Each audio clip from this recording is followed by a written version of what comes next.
Okay, we're going to start at 7 o'clock. Can everybody hear me? Yes. Okay. Yes. Welcome to the very first virtual forum sponsored by the Baker County Republicans. Because of the Wuhan or Chinese virus shutdown, we were unable to have our public town hall forums we normally have. My name is Suzan Ellis Jones, and I am chair of Baker County Republicans, and I'm also alternate chair of ORP CD2. And I will be your moderator tonight. We're using Zoom live on YouTube. There will be a few second delay, and that is normal for those watching. Here in the room with me, I have Joanna Dixon. She will be our timekeeper tonight, and she will have a bell at the 10-second warning, so listen for her bell. I also have Kevin Bradford from Aspen Digital, and Jake Brown, my vice chair. They've been the technical team working on this. All 5 candidates were invited to this event, and so what do we have? 7 of you here tonight. All the candidates were given the rules prior to tonight, but not the questions. And the questions were all submitted by precinct committee people from various counties throughout CD2 and also county chairs. I'm going to go over the rules briefly, or I guess, did you guys all read the rules? Okay, everybody's nodding their head. Because I can omit reading the rules. Just remember, you will be getting a 2-minute opening and a 2-minute closing. There will be 1-minute answer for the questions, and you'll get a 10-second warning from Joanna. Now, we went ahead and pulled the order while we were waiting. For the first, we will rotate. The first person is Jimmy. Second is Cliff. Number 3 is Newt. Number 4 is Travis. 5 is Jeff, Jason is 6, and Justin is number 7. And we will rotate all of you throughout the different questions. And we have about 20 questions. Half of them will be rapid fire questions, so they'll go relatively quick. We will start out with the order I just read on your opening statements, and then we'll go to the questions. So Jimmy, you're the first one. Great.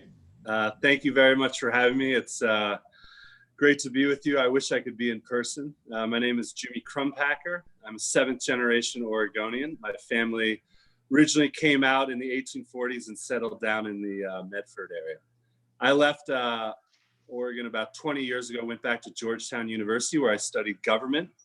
Had the great pleasure of interning for Gordon Smith, and I thought I was going to get right into politics right after Georgetown, but a very smart woman told me, don't go straight into politics. She said, politicians don't understand business, so you need to get a business background. So for the last 15 years, I've been working on Wall Street, specifically in the energy sector. And I'm very proud of the fact that when I started in the business, the US was producing about 5 million barrels of oil a day. As of September, we were energy independent, producing about 12.5 million barrels of oil per day. And that will greatly change our foreign policy in the Middle East over the next couple of decades. Now, I'm running in this race as a strong supporter of President Trump. I'm not a politician, but what I am is an advocate for the unborn. I am very proud of the fact that Oregon Right to Life has endorsed me. They are one of the smartest groups in the state of Oregon and have been a great advocate for the unborn. I am pro-life, and I am also a staunch defender of the Second Amendment, and I'm very proud of the fact that the Oregon Firearms Federation, which is a no compromise on the Second Amendment and a staunch defender of the Second Amendment in the state of Oregon. I also agree with President Trump on immigration. We need to secure the border and end sanctuary cities. I think these are all critical, and I would ask for your support tonight. Thank you very much. My name is Jimmy Crumpacker. Thank you. Cliff, you're next. Thank you, Suzanne, for doing all this work. Look forward to this evening's questions and the forum in general. But thank you for all the work. I know it's pretty challenging, this technology. So my name is Cliff Benson. I'm running for Congress. I'm a ranch kid, farmer, attorney for the past 30 some odd years, a former legislator. My wife and I live on a small farm outside of Ontario, 9 miles. We fortunately found someone to rent it, so I don't have to farm it as I used to. The family that I am so blessed to be a part of lives all across the eastern half of Oregon. Some of my family's in Burns, some out in Crane, some out Hood River, some in Crooked River Ranch. So I've had the really great opportunity of living and spending my life in this district, and my family's been here for about 100 years. I'm a conservative Republican. Of course, I support the president. After being in Salem for years and never being in the majority, we absolutely need to have a Republican as our president. I believe life begins at conception. I was recently awarded about 8 years ago by Oregon Right to Life the Gail Atterbury Award for outstanding legislative service in support of life, because I think I can help people in the 2nd District. If I'm in Washington, D.C., I understand this space, I understand the problems in this space, and I'm a problem solver at heart. I enjoy the endorsement of 33 of the county commissioners across this beautiful 20-county space. And of course, I enjoy the endorsement of the Cattlemen's Association, former Congressman Bob Smith, and others.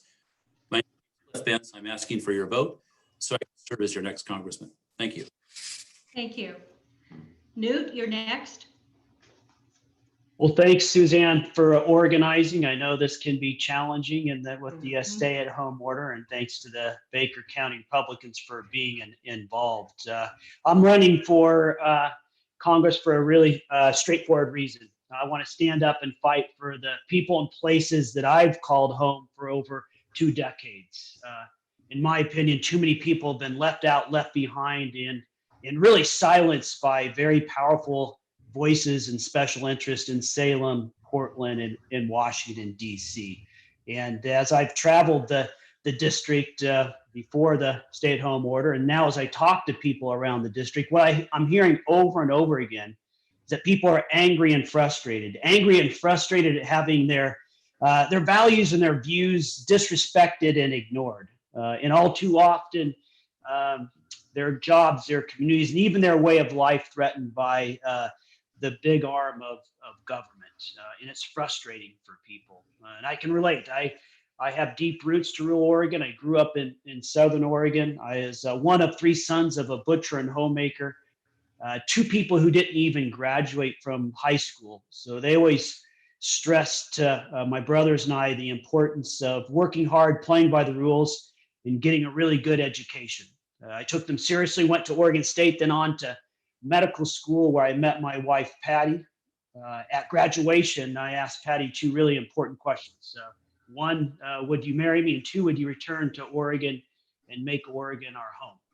Fortunately for me, she said yes to both of those questions. And for the past 30 years, we've been partners in everything we've done, raising 2 kids, starting our medical practices, growing businesses, volunteering, voting in the district, being involved at an in-depth level. 4 years ago, I entered politics representing Bend, the people and city of Bend in the Oregon legislature. Overall, wonderful experience. And then in 2018, as many of you will remember, I ran. Time, Newt. I'm sorry. Okay, next we're moving on to Travis.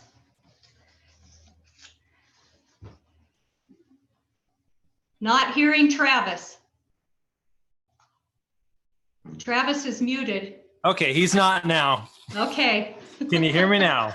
Yes, we can hear you. I won't be muted the rest of the evening. That's a promise. So thank you for having me on here.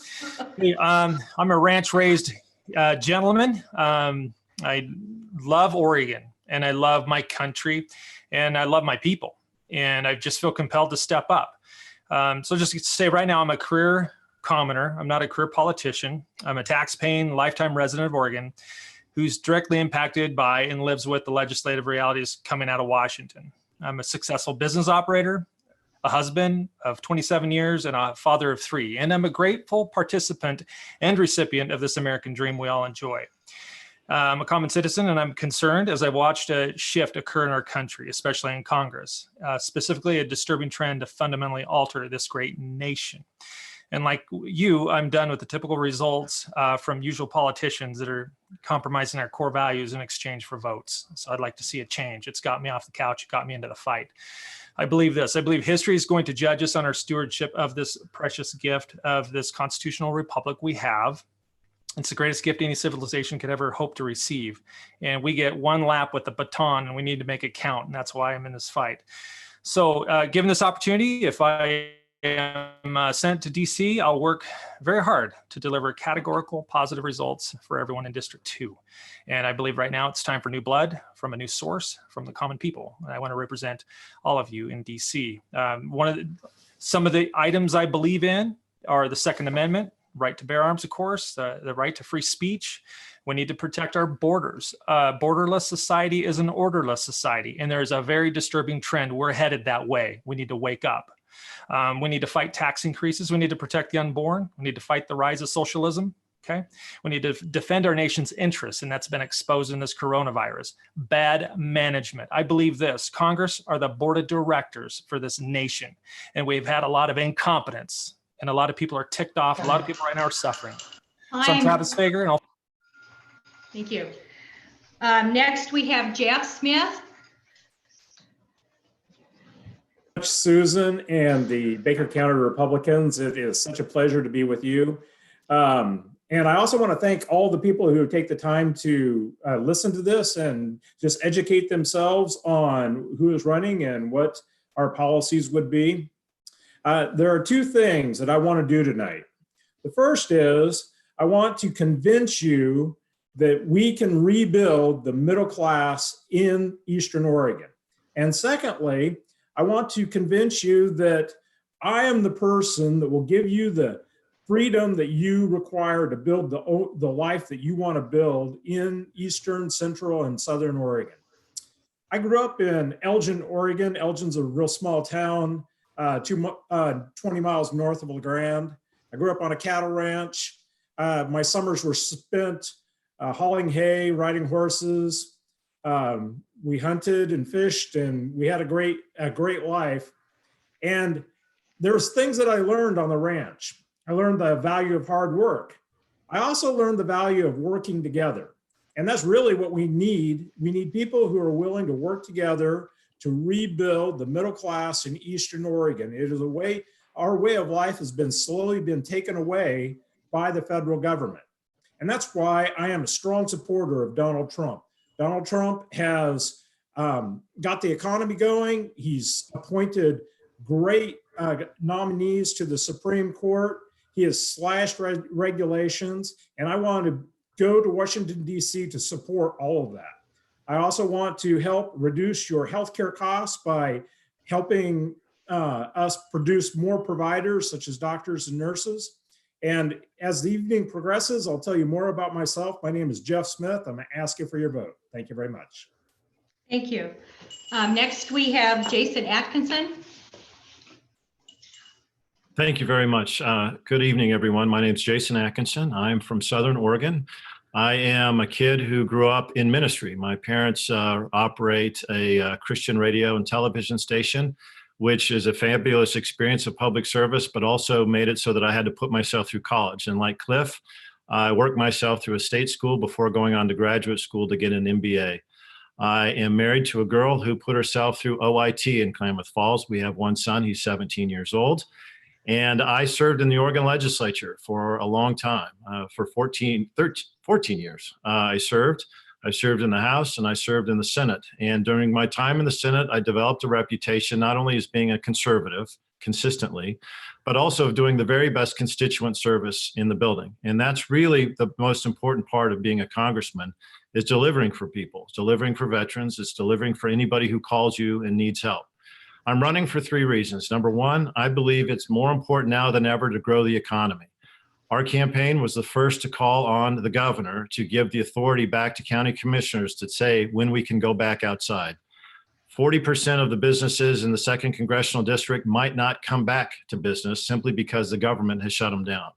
Number two, I'm running because I believe we need to protect our culture. Our culture, our way of life is at attack. Our family values, the things that we hold dear, are very much under attack. And for 14 years, I have stood there and did my best, not only to do constituent service, but to stand up for people. And lastly, I'm running because I believe we need to protect life. Yes, I am 100% pro-life. Yes, I am an A+ with the NRA. Yes, I have grown up. In fact, I just spent about 4 hours on the tractor mowing before tonight so I could calm myself to be ready for tonight. I believe in hard work and protecting life. My name is Jason Atkinson. My web address is jasonatkinsonforcongress.com, and I'm looking forward to tonight. Thank you. And last, we have Justin Livingston. Thank you. I appreciate the opportunity to be here. Susan, Jake, the team, I truly appreciate you guys being nimble and still giving us the opportunity to speak to voters. I look forward to the opportunity to let everyone know more about me and why I'm running to replace retiring Congressman Greg Walden. I'm a native Oregonian. I grew up in rural Marion County, just outside of Salem. I'm a small business owner, a managing principal real estate broker, and a Bend City Councilor. My wife Carrie and I recently celebrated our 19th wedding anniversary. In fact, it was on the day that the governor shut down the state. So that will not be an anniversary that we will soon forget. We have 2 amazing kids, a son that's 10 and a daughter that's 13. I'm running for Congress because I'm tired of the federal government overreach and excessive regulations. Whether that's Forest Service policies that choke our skies in the summer with wildfires, or regulations that increase the cost of doing business like Obamacare. Or for federal permits, local governments have to pay just to maintain their infrastructure, like the $500,000 of permits the city of Bend had to pay to the federal government just to repair an existing sewer line, which that was a direct tax to sewer ratepayers. It's time to send somebody to Washington, D.C. that is a true, principled conservative. After tonight, I believe it'll be evident that I am that person. I look forward to the questions and spending the time with you tonight. Thank you all. We will start in the order I talked about, Jimmy being number 1 for the first question. We'll move on through Jimmy, Cliff, Newt, Jeff, Jason, and Justin, and we will rotate for question. Now, the first question is a rapid fire question. Are you all hearing me okay? Okay, rapid fire question, and it's a yes or no answer. Will you support whoever the Republican nominee is? Yes or no, starting with Jimmy. Yes. Cliff? Yes. Newt? Not hearing Newt. Newt? Yes. Okay. Travis? Yes. Travis, okay. Yes. Okay, Jeff? I'm not supporting Jimmy Crumpacker. Okay, Jason? Yes, absolutely.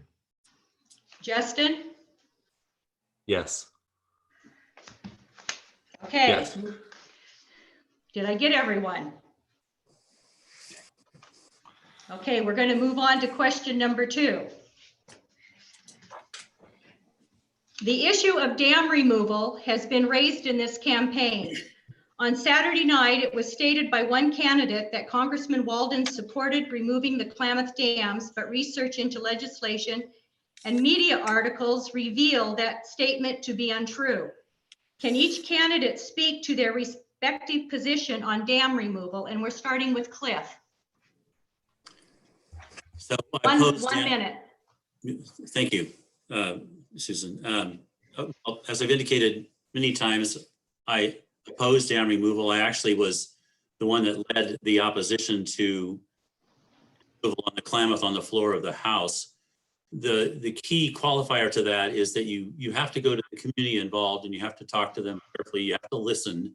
But what one fears in CD2 is that should the dams be removed in one place, then all of a sudden the dams on the Snake River are at risk and the dams on the Columbia are at risk and dams on the Middle Fork of the Malheur, like the ones on my brother's ranch, are suddenly at risk.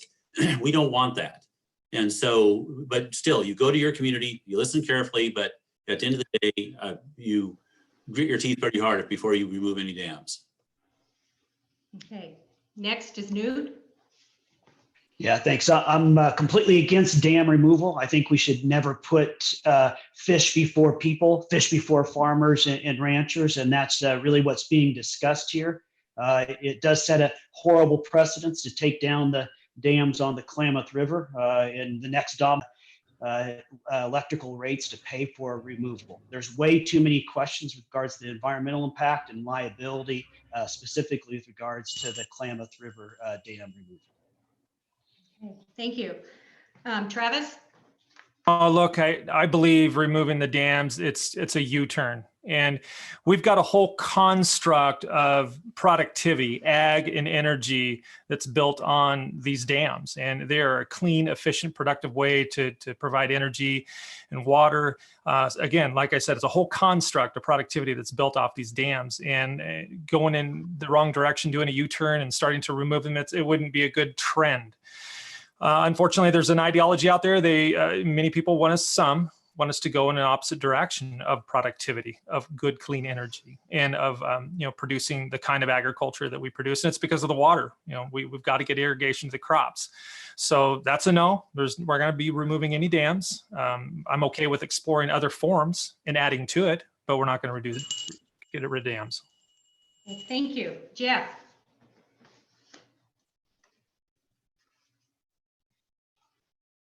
He muted. Has he muted himself? He has. Jeff, you need to unmute. How's that? Okay, start over. So my underlying principle is that people are more important than fish or animals.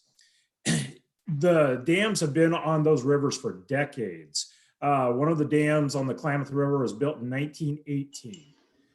Whatever we have done with those dams was based upon doing good for people, providing irrigation, providing electricity. Those things we need to keep as the focus, and we need to avoid giving special deals to special interest groups. That is what is driving the whole debate. Some special interest group with a lot of lawyers wants to remove some dam someplace, whether it's on the Snake, the Columbia, the Lower Klamath, and we need to say no to special interest groups. That is just a general principle that is true of me. Thank you very much. Thank you. Before we move on to Jason, please, none of you mute yourself. We have Kevin here manning the mute button. Okay? Thank you. Okay, Jason. Thank you very much. For 20 years, I have stood in opposition to removal of any dam on the Columbia or Snake River. So let's take that off the plate instantly. For 90 years, my family has been on the Klamath. And I should tell you that the deal that we worked on called the KBRA was a deal that would protect farmers and give them a floor of water and cap their power rates. Right now, because we're in a drought and there is no KBRA, power rates are up 1,000% for farmers, and farmers are not going to get the water that they would have gotten under the KBRA. Last Friday, Congressman Walden once again reintroduced the KBRA as a way to solve the longest running water war in America. The dams that my colleagues here are reflecting about are in a different state, store no water at all for irrigation, and are not part of the equation. They're in California.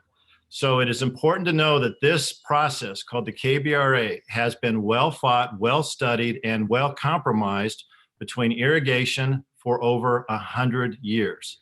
Lastly, I will tell you that the construct of the KBRA started with.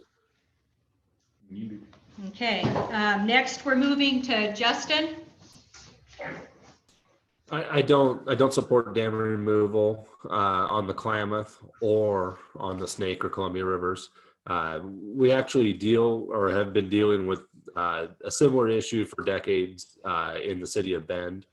There's a small dam that's over 100 years old that produces some power, but it creates an icon and a historical piece in the center of the city called Mirror Pond. And we've actually worked out the framework for a negotiation on that. I'm fine if we want to look at adding fish ladders or things like that to dams to help to increase fish passage, but I really don't support the overall removal of dams. And also those environmental improvements need to also makes sense financially. Okay, thank you. And last, Jimmy. No, I do not support dam removal either in the Klamath or the Snake or the Columbia. It's one of Oregon's greatest assets to have what I believe is a renewable resource, even if environmental groups disagree. It's a tremendous asset to our businesses. And not only that, it provides irrigation for our farmers and ranchers. And I think it's a huge mistake to remove any dams. And the energy infrastructure that we have put in, it needs to be added to, if anything. And so I think the dam removal is just not a good solution. Oregon has the best damn dams out there. So thank you. Okay, moving on to question number 3. It is a rapid fire question requiring a one-word answer, either for or against. And we'll start with Newt. TPL, or transfer of public lands back to the states to administer, for or against it? For. Travis? I'm for it. Jeff? I'm against it. Jason? For it. Justin? Or Jimmy? 4. And Cliff? For. Okay. Question number 4. And who do I start with? Travis. Okay, I got to keep myself straight. Both Baker and Grant counties were devastated by wildfires in 2015, all caused by lightning strikes on public lands which are mismanaged. Massive buildup of downfall on public lands was a fire trap, and both these fires caused heavy damage to private property. As a congressman, what would you do differently to prevent this from happening again in Eastern Oregon? And we're starting with Travis first. Well, I was a firefighter, so I've been out on the fire line and put my life between the timber and the people and the fire danger. I believe we need to come up with a healthy harvest plan. Watching it burn, keeping it locked up, it's not a good policy. You know, I've been on road patrols out there. I was on a hotshot crew and I was also on road patrol, and there's a lot of timber. It's a renewable resource. It just needs to be properly managed.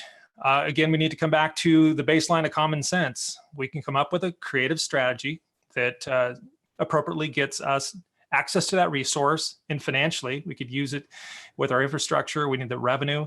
So I definitely get creative, go see where what has been tried, what has not worked, and everything in life is people and process. Develop a process, work with the right people, and move the needle to get access to our natural resources and not watch them get squandered through fires. Okay, thank you. Jeff, you're next. I graduated from Elgin High School in 1981. At that time, there was 10 mills, either in Union or Wallowa County. Baker had, I think, 12 mills at the time. Baker County had. Virtually all of those mills, I think the last count, there's still 3 running. Virtually all of those mills have been closed. We are cutting at 2 to 3% of what we were cutting every year off the National Forest. What we need to do is repeal the Endangered Species Act, and then we can start managing our forests again. We can start logging our forests again. And that's why I'm not for sending the land back to the states. Do you really think Kate Brown is going to let us log those lands again? If we simply repeal the Endangered Species Act, we can get back to logging. Thank you very much. Thank you. Next is Jason. Very much. I think that the solution is what's already happening in Northeastern Oregon, where the 7 Northeastern counties and county commissioners are already starting to craft a wildfire plan that the BLM, the federal agencies, will follow. And so it's already happening with our counties in Northeastern Oregon, developing what will become the national model for fire protection, especially as it relates to prioritizing fire with local communities. Number 2, I think the role of a congressman is to make sure outfits like Grayback Forestry get the contracts, the federal contracts, to clean up the forest and to minimize wildfire potential. And lastly, I think it's very important that we maintain the tanker bases that we have to fight fires. Every year those fundings come up, and every year it's a struggle to keep those in place.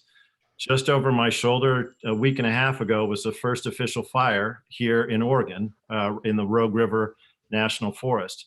It is important that we do our best as members of Congress to make sure that those funding dollars are here and federal agencies listen to local counties. Okay, thank you, Jason. Next is Justin.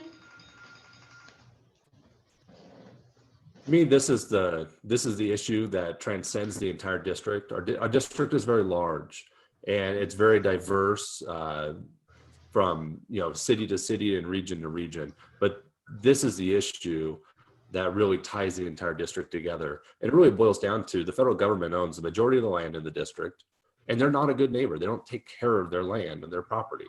And so we need to get people back into the woods, get cutting to a sustainable yield. And one of the things that we need to do is really give certainty to these timber producers. We need to go out, and what I would do is I would propose is actually 10-year contracts with 10 to 20-year contracts with these timber producers, so they have certainty, so they can make investments in their businesses in these areas where mills are gone. And to build a new mill would be over $100 million, and that is a huge investment. And I don't anticipate new mills coming online, but can we start up some of the old ones? Possibly. But that investment, to make those investments, the timber producers need to have certainty, and we need to give them. Thank you, Justin. Next, we have Jimmy.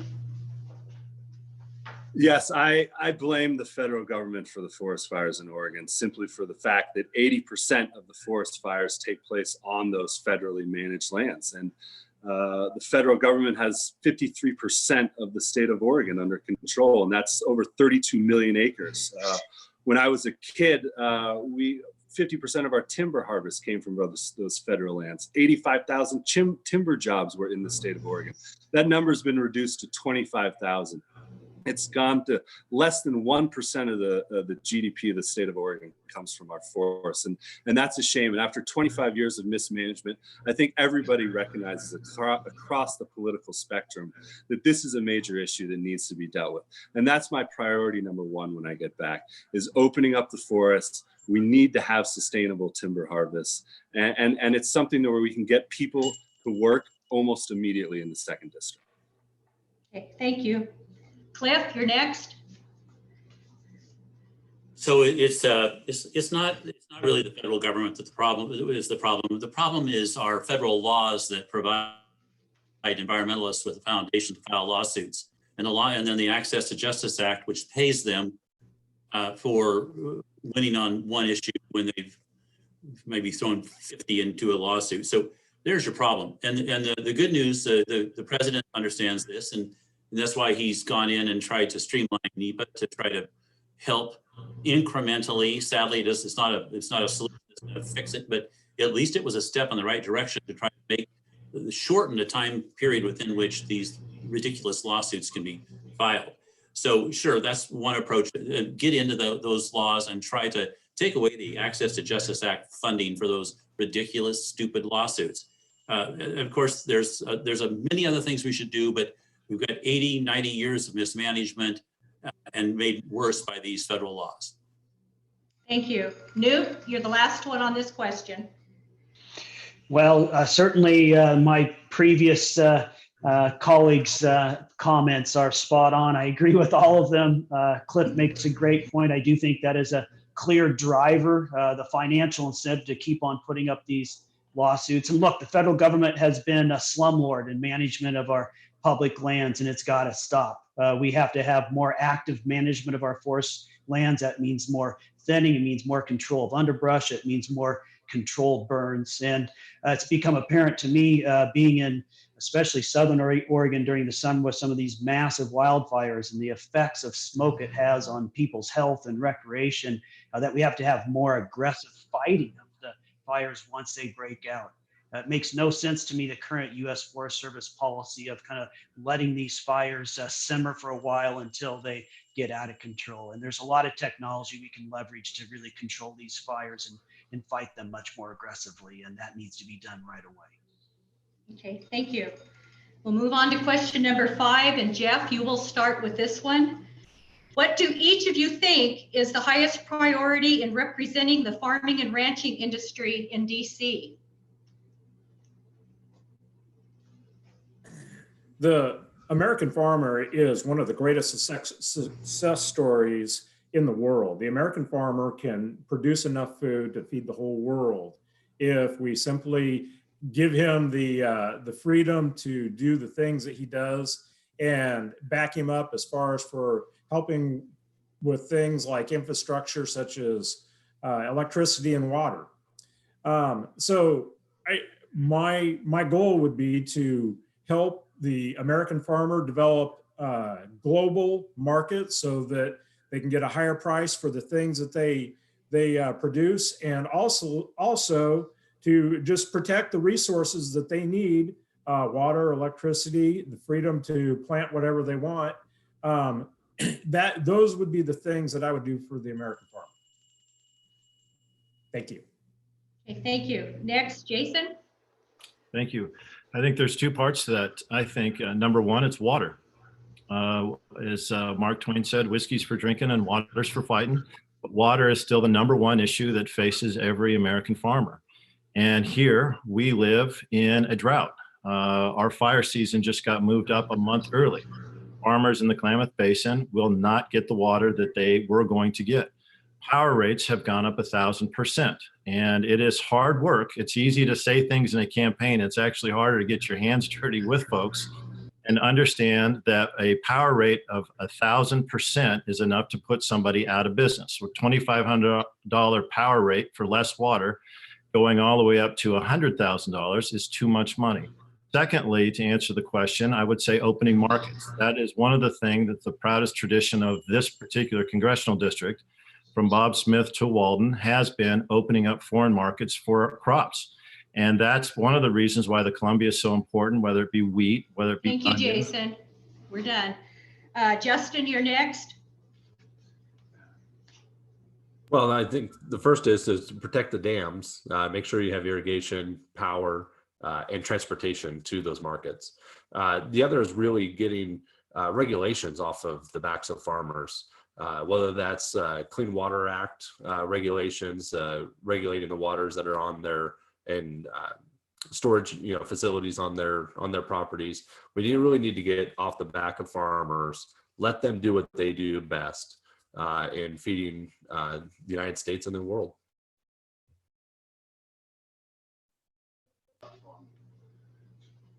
Okay, thank you. Next is Jimmy. Yes, with this virus, we've seen the importance of our farmers and ranchers and protecting that way of life. And I think that, obviously water rights are critical, but trade is as well. We need to open up those markets. We have a huge advantage in Oregon in having access to some of the largest growing economies, and being able to export is absolutely critical. But it's also important to realize that farmers are really hurting right now. And I 100% support President Trump in trying to support those the farmers and the ranchers, because they are the critical backbone which makes America great. It really is. Having food supply being domestic is critical, and we need to appreciate how important that is to the survival of our economy and to make it thrive. Thank you. Thank you. Cliff, you're next. 1 minute is not enough time to list all the problems, and to pick one out is extraordinarily difficult. I'll tell you one that I see in my family, and that is getting young kids to come back to the farm and not seeing these farms sell out to these massive insurance companies and others. And that's exactly what's happening. And it's not good. It's bad. And how we address this probably goes to Jimmy's point about trying to get more money into the pockets of the family ranchers so that you don't grow up like I did, working 10-hour days, 6 days a week to try to pay off the debt that we took on to buy the ranch. And so protecting the family farm goes right to getting more money into people's pockets. And of course, right now with everything in the dumpster as a result of this virus, the first thing we'll be doing is trying to help find ways to keep people in business. Thank you. Newt, you're next. Yeah, so many ways to help farmers and ranchers in the district. First, priority is to back off on the rules and regulation, the burdensome laws that make just maintaining a family farm or ranch so difficult. President Trump's done a great job with that, with his overturning, changing a lot of the Obama administration rules with regards to the waters of the United States. Great move forward, progress. Second thing is we have to maintain access to the Columbia River and the port system there. That's been a big detriment to what's happened to the decimation of the port capabilities in Portland. We need to continue to leverage open markets in Asia. Those are great opportunities for Oregon farmers and ranchers. And finally, I think there's a great opportunity for growing secondary agricultural manufacturing. We see that in Northeast Oregon, and I think we're just scratching the surface with regards to adding value to the great products that farmers and ranchers in Oregon. Thank you, Newt. We're done. Travis, you're last on this question. Yeah, I grew up in the farming community, worked in the ag industry for 5 years selling equipment, traveled this district fairly extensively, meeting with all kinds of operators on all kinds of different types of farms and ranches and so forth. Number one, I don't think they have the visibility and appreciation, probably in DC or nationwide. What they do, they're mission critical to feeding this nation. So what I would do as a business guy is say, okay, how can we help you and not hinder you? How's that for a novel concept out of the federal government? Let's help you and not hinder you. Let's figure out how we can help you with operating inputs like the water, the power, the fuel. And again, let's get rid of some regulation that creates a burden on the farmers and the ranchers. So I would just come at this thing with a blank sheet of paper to figure out, okay, let's again figure out how we can help you, not hinder you. Thank you. Jason. I think you're ready. Oh, wait, excuse me. Next question. Next question, yes. Shifting gears on natural resource issues. Number 6 is, what is your opinion on mandatory vaccinations for both children and adults? And Jason, you're first. Thank you. I do not support that. My son was born at 1 pound. He was born at 24 weeks old, and we went through a nightmare I hope nobody else has to go through. I know there's one of my colleagues on this conference who has had a similar experience. And I will tell you that mothers know best. And I think that choice should be left to the mother. I am particularly worried about the rise of a socialist move that would require vaccinations before people could get services from the government that they pay taxes to. So I don't support that at all. And I would proudly stand with mothers. Thank you. Justin, you're next. Yeah, I don't support mandatory vaccines. Vaccines have a role, but I think the timing and which vaccines you choose to do really should be left up to the parents. That's a parental control issue. I've talked to a lot of people that have had issues with vaccines, kids that are allergic to vaccines, that had they continued, it would have cost them their lives. And unfortunately, what the state of Oregon was looking at passing would not have actually protected that child or given that mother and physician the ability to actually say no to that vaccine. And so I don't support that. I think it's gone a step too far. I think vaccines are important and they do play a role in society, but I think we've gone too far with them and the number of vaccines that we're actually trying to push on people. Okay, thank you. Jimmy, you're next. No, I do not support mandatory vaccines. I don't think the federal government should be in the business of making things mandatory. It's critical that we put all the facts on the table and let people decide for themselves. I do believe that parents understand and know the facts and make the decision for them. That's a core American value. Having the freedom to make your own decisions is critical. Especially with all this talk coming down from the COVID-19 issue. It really is a scary prospect. I've heard of people having to wear bracelets if they haven't had a vaccine, and that's just not right. That's just not the American way, and I just can't support that. So thank you. Thank you. Cliff, you're next. So I don't support mandatory vaccinations, but I certainly support vaccines. My mother died from complications of polio, which she contracted when she was 14. Before that, we had a vaccine for that. I really understand the value of vaccines. My dad, on the other hand, contracted Guillain-Barré syndrome when he took the swine flu shot, which was hurried to the market back during the Ford administration. And we do not want to see that happen now in this COVID situation. I remember going home from law school and seeing my dad, who was it was a shock to see him after he barely escaped dying from bad vaccine. The challenge, though, the solution is education. And so the parents sit down with their doctor and talk it over really, really quickly. But mandates don't fit in this space. They just don't fit, but education's the answer. Thank you. Newt, you're next.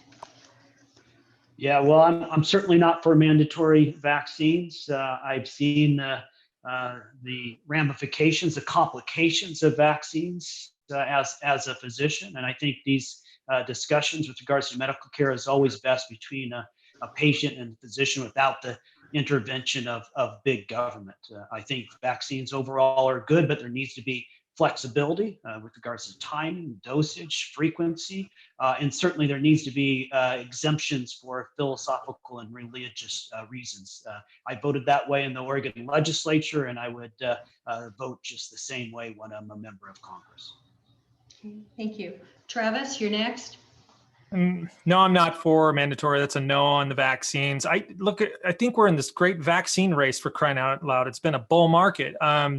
We inject our children with so many vaccines, a whole plethora of them. And you know what? We don't even know how they counteract with each other. There's ingredients in there you put into a small block Chevy, for crying out loud.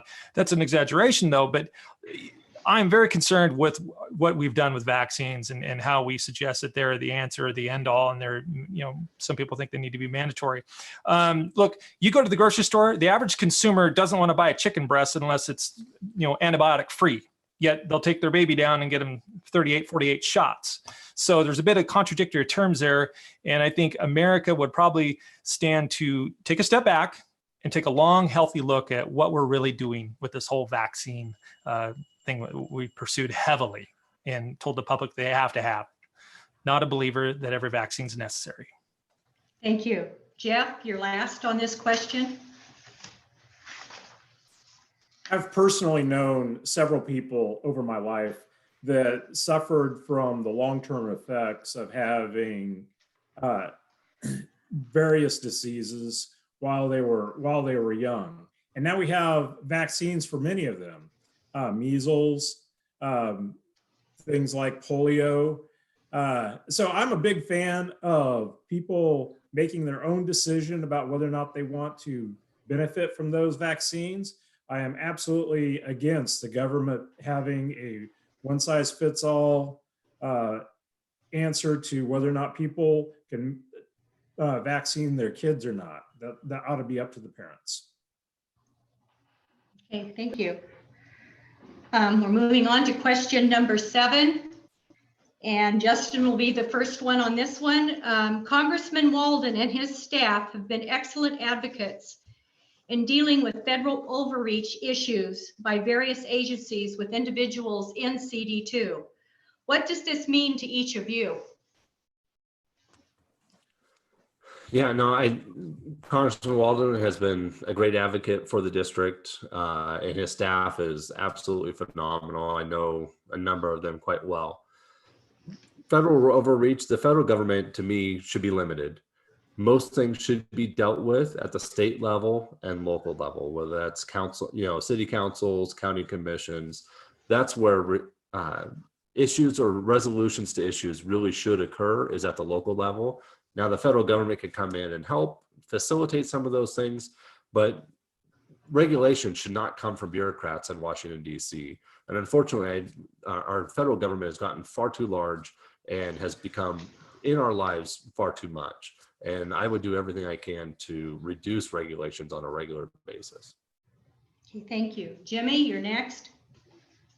Well, I think a great example of the overreach that Greg Walden has fought against is is what happened to the Hammonds. I mean, his speech on the floor of the House of Representatives was incredible. And if you haven't had the opportunity to watch it, I highly recommend it. That was a perfect example of overreach by the federal government and the BLM really steamrolling our ranchers, and that's not good. We can't let extremist environmental groups file lawsuits and shut down the way of life that the Hammonds worked so hard for, and it's really a shame what happened. So I think that is a perfect example of how Greg Walden has fought for people in our district, and his passion really showed through in that. Thank you. Thank you. Cliff, you're next. I want to join Jimmy in the Hammond deal. The Hammonds are personal friends of my family and of mine, and the situation they encountered there was a bad choice by a federal prosecutor, charging them with something they should not have been charged with, and the result was destructive toward their lives and to their businesses. But and of course, Greg did a wonderful job at all levels, stepping up the issue to the attention of the president and ultimately get them apart. I've worked with Greg on any number of issues as a lawyer, calling and saying to his staff, please help, and he's been absolutely great when it comes to Forest Service issues or Bureau of Land Management issues, Department of Transportation issues. I mean, the guy's been an absolute machine when it comes to helping us out. And I would, when it comes to constituent service, nobody better. I would hope to be able to follow in his footsteps. Okay. Newt, you're next. Yeah, certainly this starts with constituent services of being present, of showing up, of listening to people, of returning the phone calls, of traveling the districts and hearing the concerns, the horrible stories of what happened to the Hammond family. I agree with Cliff. I've known the Hammonds for years. I praised the president when he pardoned them. I think it was the right thing to do. I've heard similar complaints about government overreach in northeastern Oregon with the U.S. Forest Service trying to shut down access to recreational lands that people for generations have used for hunting and hiking and using their recreational vehicles. So the important thing is hearing the people, listening to learn, and then leveraging every resource you have when you're in that position to try to get these bureaucracies to back off on these rules that increasingly become very burdensome and even threaten people's way of life. Thank you. Travis? Yeah, most certainly. The people are fearful of federal overreach. The whole issue, yes, it went down in with the Hammond deal. That concerned a lot of people, and it made people distrust the system, distrust the process, and that's not healthy to a constitutional republic. We're not a people's republic.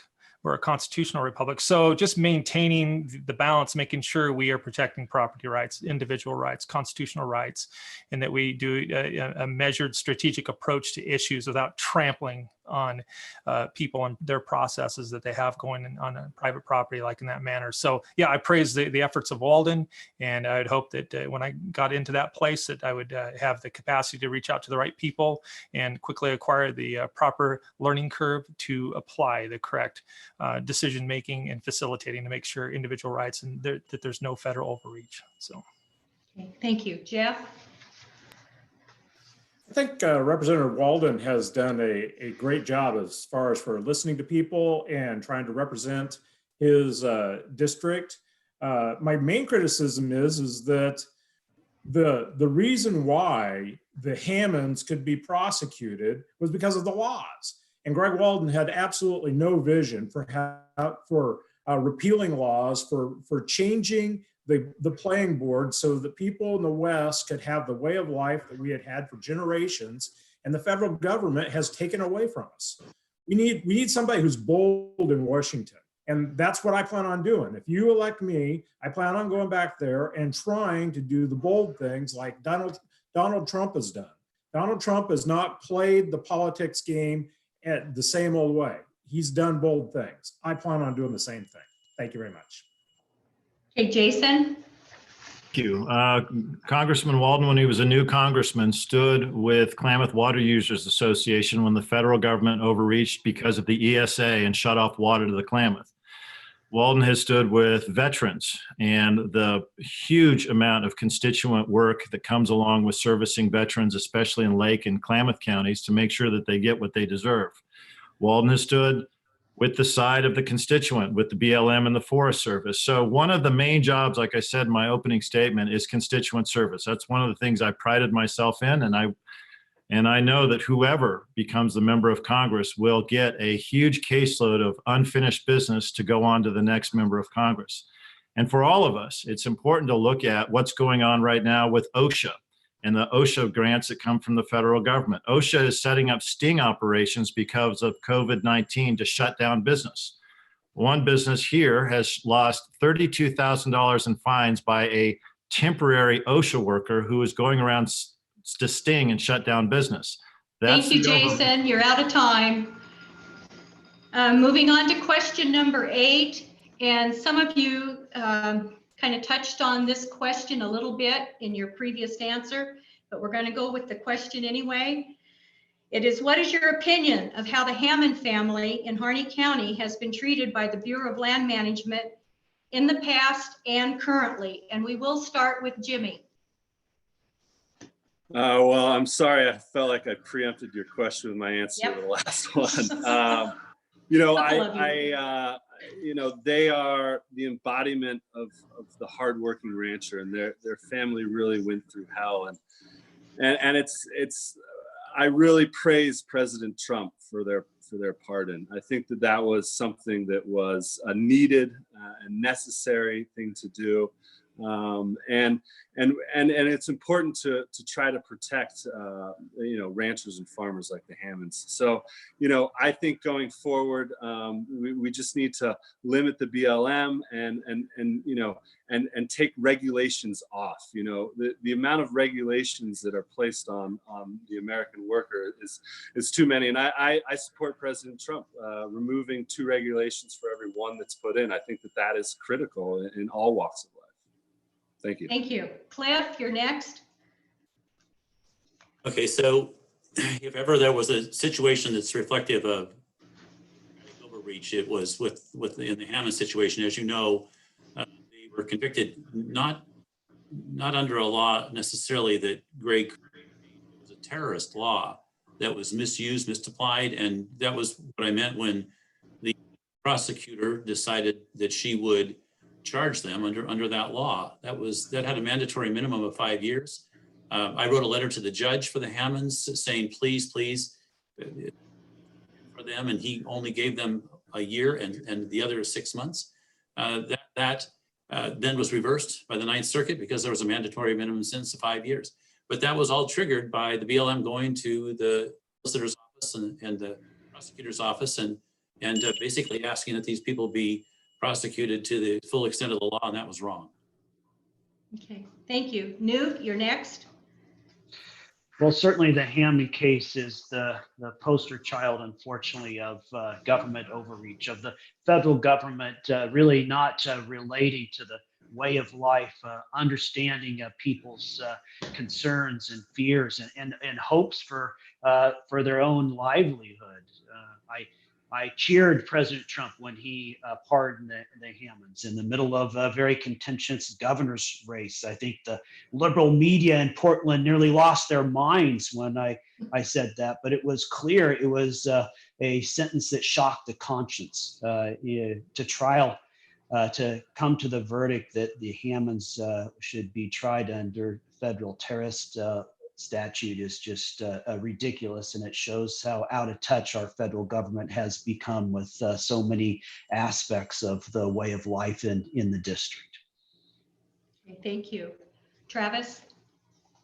Yeah, a lot's been said here about this. It was heavy-handed. It was authoritarian, and it was meant for intimidation as well. So, and the Hammonds were demonized in various news outlets and entities. So, the BLM's handling of it wasn't good. And, just as maybe perhaps the one of the goals is to make an example out of them, I think we need to go back and revisit, and going forward, make sure we have protocols in place where individual rights and people like this family that's just trying to provide, they're farmers or ranchers, they're trying to put food on the table for American people. They don't need to be hindered. Again, it comes back to how can we help you, not hinder you? So yeah, there needs to be close scrutiny of agencies and find out, what are you up to, agencies? What are you trying to do in this area? What's the net benefit for society and our country with your actions? So the BLM didn't act appropriately in that manner. Thank you. Jeff, you're next. What was so shocking to me was watching a armed response to people that were simply trying to practice a lifestyle that had been going on for generations. We saw exactly the same thing at Ruby Ridge with the Weaver family, where members of the Weaver family were killed by the government reacting as a military force to simply people who are not following what the government wants them to comply with. And I am not advocating vigilantism or anarchism, but I am advocating people in the West being able to have a life that they choose for themselves. And there ought to be strong people in government in Washington, D.C. that stand up and say, no, we're not going to attack them. They're citizens, they have rights. Okay. Thank you. Jason, you're next. Thank you. I certainly applauded the president also with the pardon of the Hammond family. I think what happened to the Hammond family is criminal. And I think that it is an absolute shame upon our whole entire country that happened. I think what hasn't been said tonight, but I think several of my colleagues here would agree with, is the out-of-state people that came in and used it as an opportunity to divide Burns and Harney County, I think is the real tragedy. That community still has not healed from the wounds of that. The disrespect from federal government is still felt on a daily basis. And even though people went to jail and the bad actors went to jail, they're now out of jail in Idaho trying to do the same thing. I think it's important for us in our small communities in Oregon to protect ourselves, to have a strong voice, calling a referee, if not siding on the side of people between their federal agencies. But more importantly, we have to have our small communities heal, especially Burns after that episode. Thank you. Justin, last one on this question. Yeah, no, absolutely. What happened to the Hammonds was a travesty. I absolutely support President Trump pardoning them. It was the right thing to do because they had clearly been wronged. I think everybody else pretty much covered most of the aspects of it. But yeah, that was a clear overreach and really an abuse of the system by the federal government. Okay, thank you. Question 9, and we'll start with Cliff. The cattle industry is the second largest industry in the state of Oregon. Nationwide, all family cattle ranchers are in trouble for a variety of external reasons. Tell us what you think the main issues are for the problems we are seeing today.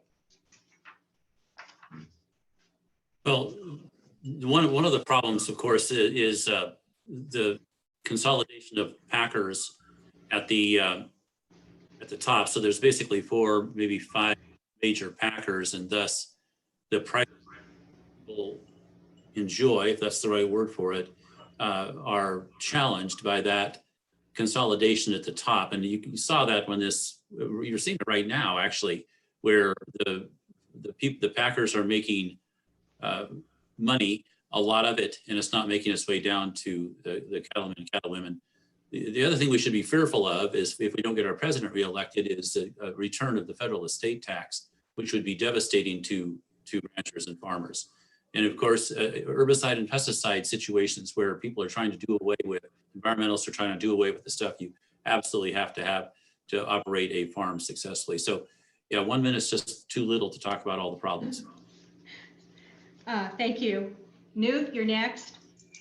Yeah, certainly. I feel for the ranchers in Oregon. A lot of headwinds have been placed before them over the last several years. The price has been very unstable, for quite some time. We have the problems with the international markets, the access to the packing houses, and then we have that layered on top of just the cost of doing business in Oregon, the burdensome regulations that increasingly they have to deal with. And then finally, our favorite problem to complain about here tonight is the Endangered Species Act and the uncertainty that comes with that, be it the bird or the wolf. There's all kinds of risks that are layered on top of the ongoing challenges for the ranching industry. And as a congressman, I would be lockstep there, helping try to get through those challenges with them. Okay, thank you. Travis, you're next. Well, one of the main issues is their profit structure, their profit model is volatile. I mean, they're held captive to a pricing construct where, again, the packers make great money, the middleman in this industry. There's a consolidated system of packers, and the cattle producers, they're held captive to pricing. And then I look, as an outsider guy, it's been a while since I've been on the ranch, but I don't know that we should be importing a whole plethora of beef from all over the world and not putting labels on it. The consumer deserves to know what they're putting in their body. And I think if we could really be advocates for, domestic cattle production, help the farmer, look, how can we help you, not hinder you? And anyway, I think there's a nationwide opportunity for this. And again, I think they're low visibility, the cause that they have, the producers. And they are, again, small operations, small family-owned farms, and they're working and they're struggling. Thank you. Jeff, you're next. Any cattleman that you want to talk to in Eastern Oregon is concerned about wolves.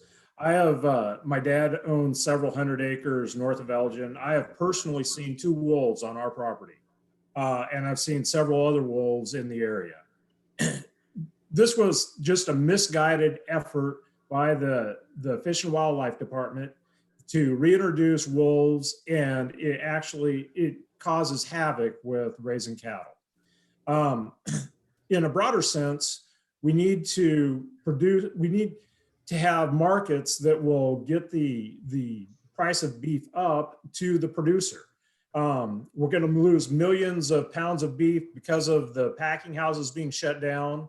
Not any of the rise in the price of beef at the store is going to be translated to the producer. We need to make sure that the producer gets a raise. Thank you. Okay, thank you. Jason, you're next. Thank you very much. To get right to the heart of the matter, I think grazing on federal land will continue to be a very big issue for cattlemen. Over half of the state of Oregon is federal land, and it's important that our cattlemen have access to that land. I think access to new markets is critical. I think during COVID-19, we're going to see a return to American beef that we've never seen before. So I actually think the cattlemen, I think the market will be on the upswing. I was 2nd Congressional District Fish and Wildlife Commissioner, and we worked very hard. I worked very hard, sometimes being outvoted, to make sure that ranchers could take a wolf and be compensated for any loss. I stood with former Speaker of the House, Mark Simmons, for decades fighting cougars and making sure that ranchers had the ability to kill cougars. I think my colleague, Senator Bentz, is absolutely true, especially with herbicides. It wasn't too long ago when environmentalists in Portland wanted to fence every creek in Eastern Oregon. For some reason, we don't know. We won that fight, but let me my last couple of seconds say the other thing that's really a threat to large family operations is the death tax. Okay, thank you, Jason. You're out of time. I'm sorry. Next is Justin. Yeah, no, I think I have some concerns about what's happened to the to the beef markets right now, and how that's going to impact ranchers as a whole. I also have concerns about what China's involvement is in our district in buying up ranches, and is it really best for the American consumer to have beef that comes from the United States get shipped and to China to be processed and then shipped back to us for consumers? I don't think that's not a good way for our consumers to get our beef. Never mind, if you believe in global warming, what that carbon footprint would be of doing that. But really, really meeting the needs, finding out exactly what the needs are of the ranchers and addressing those. Again, there needs to be local and regional solutions to their issues. Okay, last, Jimmy. Yeah, I think President Trump really needs to get aid immediately to cattle farmers. And I think his moves with opening up the plants are critical. There are only 4 companies that control basically all of the processing, and some of these are foreign owned, and that is something that needs to change. These monopolies have way too much control over pricing. We've lost our small and medium-sized plants, which had a great impact. If one plant shut down in an area, then these other plants could take up the slack. That's no longer the case. There's one plant that produces 5% of all the pork in America. And if this plant shuts down, just think about what that does across the business. I know Smithfield, for example, owns 40% of all the pigs in the state of Iowa. I mean, these are true monopolies. And what we're seeing is with this consolidation is that it really is putting pressure on the cattlemen, and they don't have enough places to sell to because of these 4 monopolies. So, thank you. Thank you, Jimmy. What are we on next? Okay, we're on the question number 10. I'm sorry, I lost my place. Currently, there are no term limits, but if elected, how would you represent us adequately in 2 terms when it took Congressman Walden many years of seniority to lead a committee? And we'll start with Newt. Well, I certainly am a big supporter of term limits. I think the founding fathers were right when they designed the Congress, the U.S. Congress, to be a place that reflects the people, that's close to the people. When you have members who are in office for 10, 20 years, you lose that connection. And I think it's essential that we have term limits. We can argue about exactly how long that should be. I think there's a careful balance to learning the job and making sure that you know how to get things done. But there is a limit to how long people should be there. I think people age in place is wrong, and they should move on to another position. So I'm fully in support of term limits. Okay, thank you. Travis, you're next. Term limits I think are important. I think some people have become an institution in and of themselves. They've homesteaded, and we want people in there who are serving the nation, that being served this nation for the net benefit now and into the future. And there's something that happens when you're in the same place over time. You magically, gradually, everything becomes self-enriching. And to serve in public service is not about self-enrichment. Politicians are not rock stars. They are there to, hold up the Constitution, to operate like a board of director member would of an organization that they're going to be held responsible now and into the future. So I agree with term limits, and I'm all about let's have an attitude and mindset of how people can go and serve this great nation. So, thank you, Jeff. In the 1800s, the average length of service in Congress was 2 terms. Back then, people would just only spend a limited amount of time. I think we ought to have term limits. I think a big part of the problem is problems like the federal government not spending what it takes in, things like overreach of federal laws. All of that is based upon congressmen being there for decades and listening more to the special interest groups and the lobbyists. I will work hard to listen to the people of this district and work hard to understand what their positions are and what their issues are and try to address those. Thank you very much. Thank you. Jason? Thank you. I do not support term limits. I think we do have term limits already. It's called an election. Every time term limits have been employed somewhere, it has been found to be unconstitutional, and it has made lobbyists powerful. And the last thing we need in this country is lobbyists to be running Congress. So no, I don't support it. It took a very long time for Bob Smith to become chairman of the Agriculture Committee. It took a very long time for Walden to become chairman of the Commerce Committee.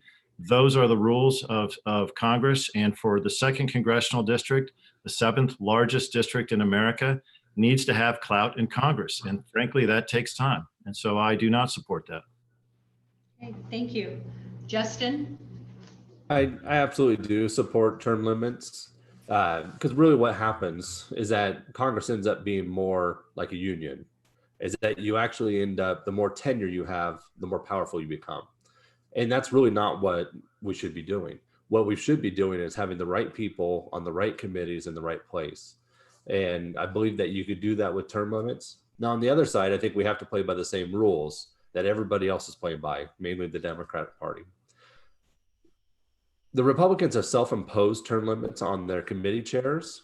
And over the last 2 to 6 years, we've seen a lot of those committee chairs retire because they're now terming out of their committee, their chairmanships. And so I think we still have to play by the same rules. I do endorse and I am supportive of a term limit amendment, and including for the Supreme Court as well. How to be effective is to actually get in there quickly. Thank you, Travis. You're out of time. Jimmy? Yes, I was the first person in this election to sign the term limits pledge, and I believe if it's universal across the entire House of Representatives, only having 3 terms in the House, it would make the people representing us be much more really focus on the issues that can make actual change, as opposed to just trying to stay there in their place and do the safe thing. I think President Trump's a great example of getting in and trying to mix it up. And I think that is critical. And you know, unfortunately, there are too many career politicians that they make this their livelihood and they get in there to do the safe thing. And I don't think that that's right. And, you know, I think the best way to get in and make as big an impact right away is to listen to people from all over the district. You have to be a good listener and understand that there are a lot of issues out there. Thank you. Thank you. And Cliff? So I support term limits. I support them at the federal level. I don't support them at the state level.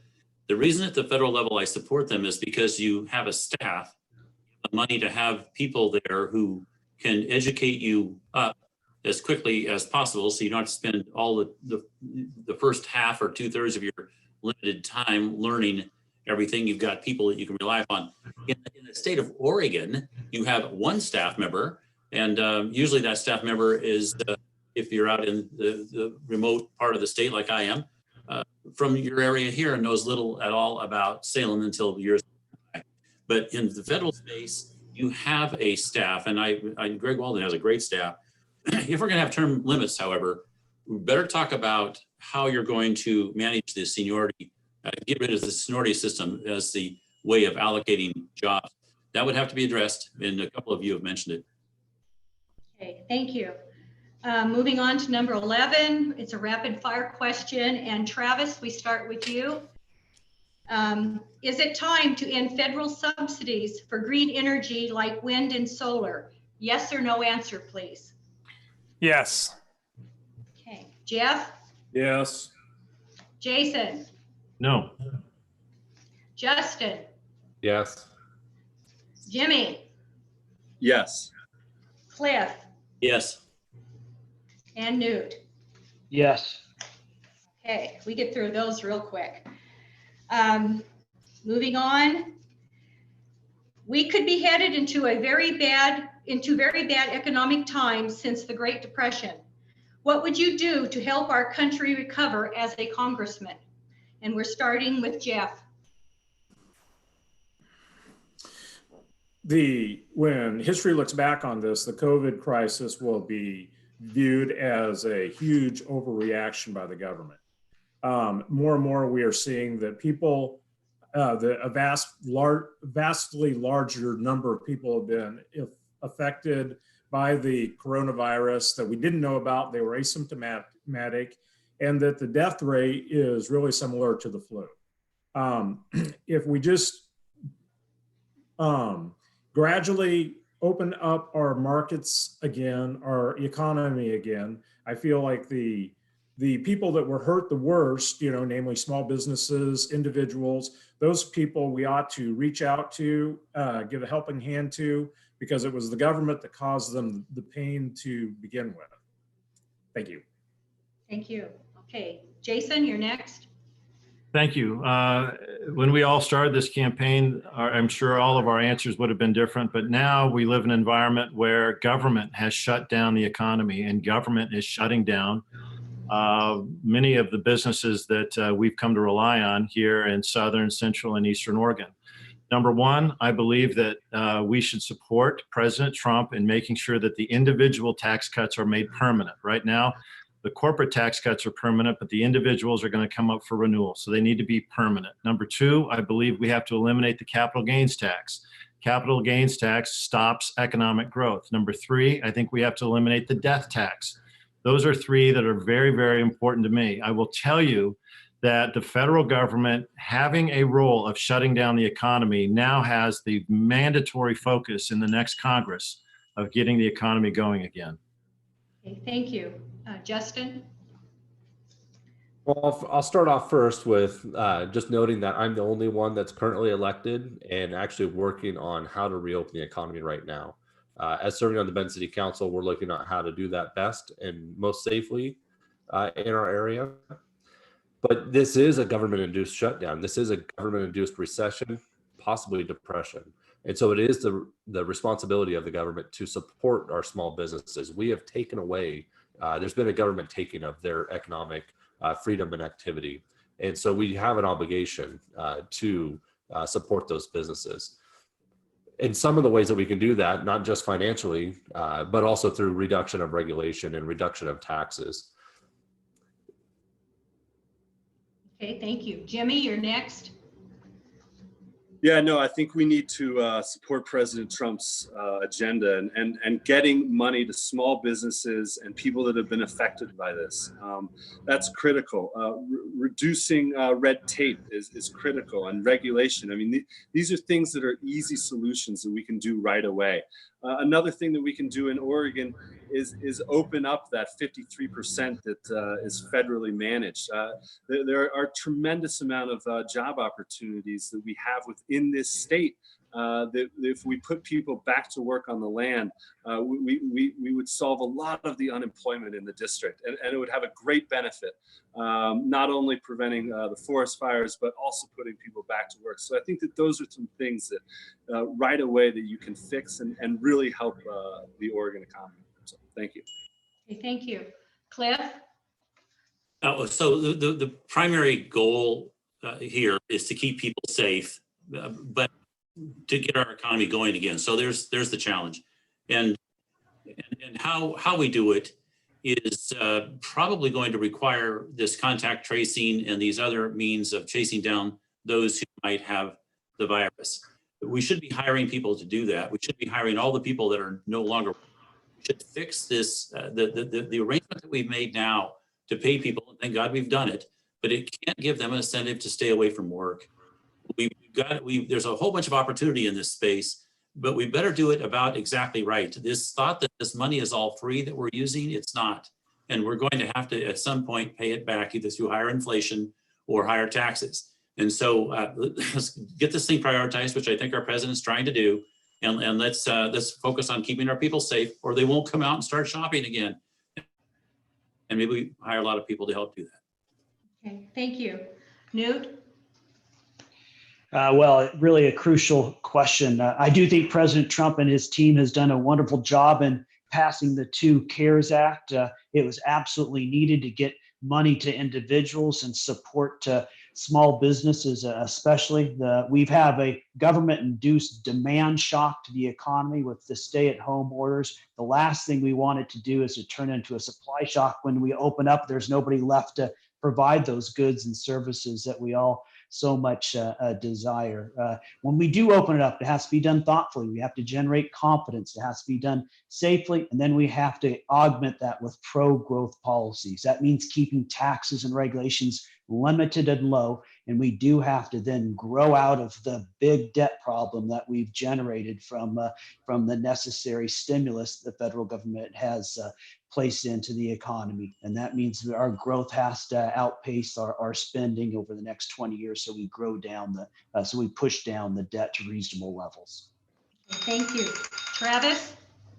I mean, everybody made really good points. I don't disagree with much. I agree. Yes, we got to make it make the environment a habitat for business, make the environment a habitat for recovery. And you know what? Look, we need to have protocols in place that we don't turn right around. If there's an eruption of another case, we just go right back into a full naked chokehold of the economy. That's a real big threat that no one's mentioned. Yeah, there's a lot of great ideas to get things rolling again, but it's just going to take one small flare up, and we can't have everyone panicking and freaking out and being on house arrest and businesses locked down. So that's another critical matter here that we need to address going forward, having the right protocols and systems, the correct response without choking ourselves out. So that's an area I would definitely want to go after and have a hard look at. Okay, thank you. Next question is a rapid fire question, and we'll start with Jason. If elected, what committee assignments would you like? Please, a 1 or 2 word answer. Ag and commerce. Okay. Justin. Housing and infrastructure. Jimmy. Energy, commerce. Cliff. Natural resources and energy. Newt. Yeah, energy and commerce and natural resources. Travis. Energy and commerce, absolutely. Education and labor, of course, would be great. Jeff. Department of the Interior and Energy. Okay, thank you. Next question, and we are getting through these fairly quick. We will start with Justin. CD2 is a very large district, actually 20 counties. It's 2/3 of the state of Oregon, with a variety of cultures, industries, economics, and different ways of life from the southwest corner to the northeast corner of the state. It is important to represent everyone in the district. How will you do this being fair and balanced? And start with Justin. Yeah, no, that's a great question. The district is, as I mentioned earlier, very different depending upon where you're at, whether it's Bend or Medford, Klamath Falls, LeGrand, Baker. It is very different. And what I would do is I would make the commitment of meeting what Greg Walden has already set, setting, that bar he's already set for constituent services, getting out to the counties and listening to people, and then also really helping facilitate and get those local and regional solutions in place, and make sure there's mechanisms for local and regional elected officials to come back and chat with me and make sure that I'm hearing what they're hearing from their constituents. Thank you. Jimmy, you're next. Yeah, no, I think that it's critical to be a great listener. I think you have to go out and you have to hold as many meetings as possible across this great district. And I think that the thing that Greg Walden has done is he's been a great listener, and his staff in the district has really had great response to what people want. I think people across the district can agree that they want a strong policy on immigration. They want the opportunity to work. They want less government regulation. I think that that's universal across the district, and really the federal government not feeling like they're choking people and limiting people's opportunities. I think that is critical, and I think that is universal across the district. Thank you. Thank you. Cliff, you're next. So the challenge, of course, is to understand the problems as best you can, and then not get overwhelmed by the number of them, because there are lots of problems. It seems to me you would have to prioritize those that perhaps spread across the entire district, and that's not going to be too difficult at the start of the term, because it's still going to be all about trying to recover from the virus. So you would try to problem solve by finding those solutions that best apply across the entire 20 counties. And of course, I've done this for years in the Senate and in the House, working with county commissioners who are wonderful at identifying those problems for you and then working as team mates, if you will, in trying to get those problems solved. So I enjoy having been endorsed by 33 of them. So it's obvious I've worked with them in the past, and I look forward to working with them in the future. Okay, Newt, you're next. Yeah, a great question. This is a very complex district, not only in terms of the geographic size, but the different cultures. We have small metro areas, we have small towns, we have hamlets, we have people living on the range, and the problems are as equally vast as the landscape, and it takes time to learn them. Being in the legislature certainly helped me get introduced to them. But I also think everyone, except for one person running, also has deep roots to the district, that has lived, worked, volunteered, spent a lot of time with neighbors, and has that reservoir of experience and goodwill. And I think it's essential for anyone to represent this district to have that kind of local prolonged connection. It's just not possible without it. Okay, thank you. Travis? Yeah, it's a big district to get your arms around. It's diversified as the needs vary, of course, but bottom line, you got to deliver a baseline of deliverables for the district, protections of opportunities. And I think it'd be good to leverage off the connectivity that Walden established. Utilize, hey, we're learning right now, Zoom meetings work pretty good. So I think, there's a continued opportunity to harness technology, enhance that connectivity, have those conversations, and also being realistic. There's only so much we can do, but tapping into local resources and finding how to leverage their strengths and support them and their efforts to support the constituents as best you can. So that's what I'd apply. Okay, thank you. Jeff, you're next. I think there's two character traits that are true of me that would be very helpful to the people of this district. The first is I am just a naturally curious person, and I just always want to answer the question, how do things work? That leads me to talk to people, to listen to what they have to say. And also, there's never been a person that I have ever met that I haven't learned something from. That's not to say I agreed with everything they said, but I learned something from them. I just want to know how things work. And then secondly, I'm able to develop relationships with a wide range of people.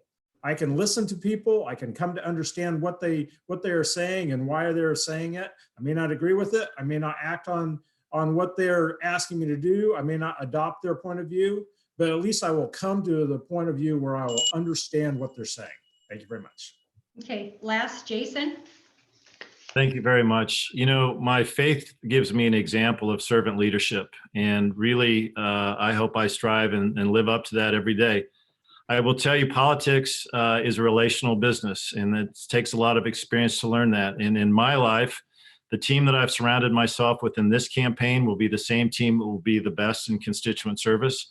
I've got a lifetime of relationships, getting dirty with people all over Lake, Klamath, Union, Wallowa, Umatilla County. These are my friends. This is where I've done business. These are people that I have fought with. And so my relationship base across the 2nd Congressional District is very strong, and the ability to get on the phone and get answers quick is critical. Of course, it is about being here. It's about listening. It's about getting your hands dirty and taking a hard, sometimes unpopular stand if that's what your constituents want you to do. Okay, thank you. Moving on to the next question. Jimmy will be first, and it is a rapid fire question, and it's just a yes or no answer.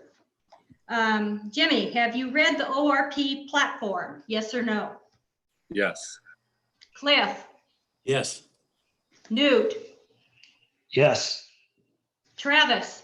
Yes. Jeff? Yes. Jason? Yes. And Justin? Yes. Okay, next question plays on to that one. And we'll start with Cliff.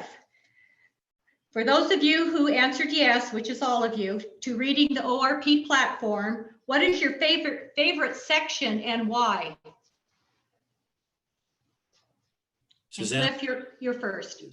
Suzanne, I'll have to admit, I don't remember what It's in the platform because I read it when I was at the Republican meeting. I think you were there also. And so I'm not in a position to recite it. Sorry. Okay. Newt. Yeah, I particularly like the emphasis on supporting small businesses and supporting our traditional industries, making sure that we keep rules and regulations limited and low, making sure that people are not burdened by government, that government is a partner for business success and not a master. Okay, thank you. Travis, you're next. Yeah, I've got to admit it's been a while, so I can't pull out a section of it and say, boy. But the essence of it is supporting the constitutional republic and providing the baseline of constitutional rights and protecting individual rights and maintaining the health of this country. So I agree with the platform, but right now I can't pull out a section of it and say this is what I recite every night. Maybe I should. Maybe you should. Thank you. Jeff, you're next. The main point of the ORP platform is to get Republicans elected in Oregon. And we've done a horrible job of that. We have supermajority of Congress, other than Cliff Bentz leaving the state, we would have had to suffer under a cap and trade. We have not done a good job of getting Republicans to run for office and to get elected. And we just need to do a lot more. And I thank you, Cliff, for leaving the state. Okay, Jason. Thank you. My favorite section of the ORP platform is the pro-life section.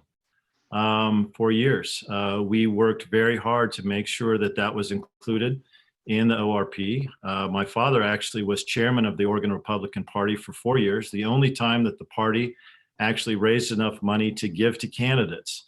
And most of that support came from all the work we did on the platform, or he did on the platform committee. The work that the Oregon Republican Party did in 2000 and 2004 to elect President George W. Bush is what gave the state party the clout to not only raise money and give it away, but it was also built on the backs of all the hard work we did on the pro-life amendment. So that's my favorite. Okay, Justin. Yeah, I mean, I some of the others I'll have to admit that it's been a couple years since I've read it or gone through it, but really the principles of freedom, opportunity, and prosperity are really what ring true with me. Okay, Jimmy. Yeah, the sections that I really agree with are limited government. I think that is critical. Above all else, allowing people the freedom to do their business without regulation. And then I also agree with some of the other candidates. The strong stance on life is something that I agree with wholeheartedly. And then the section on natural resources and opening up the forest. I think that is a principle that should be non-negotiable for the ORP.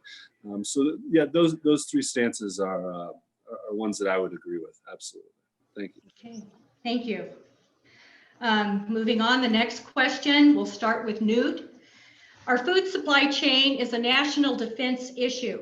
What do you think is the best way to preserve our food supply and the producers? Well, that's a really pertinent question now as we see challenges in our food supply chain due to the pandemic. I think President Trump has been absolutely right to use his powers to start keeping those plants open. But look, in a grander scheme, we have to make sure that our family farms and ranches are healthy and productive, that the cost of business is reasonable, that the regulatory burden is not to the point where all they do is worry about filling out paperwork and making sure that they follow every detail that the BLM or the U.S. Forest Service, Agricultural Department puts out. There needs to be advocates. Hopefully that would be me that understands those challenges and is there when they have problems. Okay, thank you. Travis, you're next. Yeah, I'll just say this right out of the gate. All things held equal, our agricultural producers, they're under attack. They're like, again, yeah, they're under attack from lawsuits, heavy regulation, volatile markets. I said on an interview earlier, it takes a high operating IQ to be a successful producer in the ag and the cattle and the crop industry. So look, food supply chain, it is mission critical, of course, to the nation, to national interest. Come in there and find out how can we facilitate, not hinder the process. So again, yes, get rid of regulation and just pave the way for smooth operating, pave the way for distribution of their product, getting their stuff to market and getting what they're worth. We need to get the profit margin up for the individual producers because they're the ones at the end of the day that bear the burden of incidents of higher input costs and lower margins. Okay, thank you. Jeff? The reason why most of the meat is processed through these huge packing houses is because the burden of getting USDA approval to have your own small meat packing house is just so overwhelming that most individuals are not up to that task. We need to reduce the overburden of our food supply by all of the regulations that keep individuals from entering that market and producing. Thank you. Okay, thank you. Jason? Thank you very much. Look, Americans do not want onions from Chile. We don't want beef from Argentina, and we don't want lamb from Australia. We want all three of those things from the state of Oregon.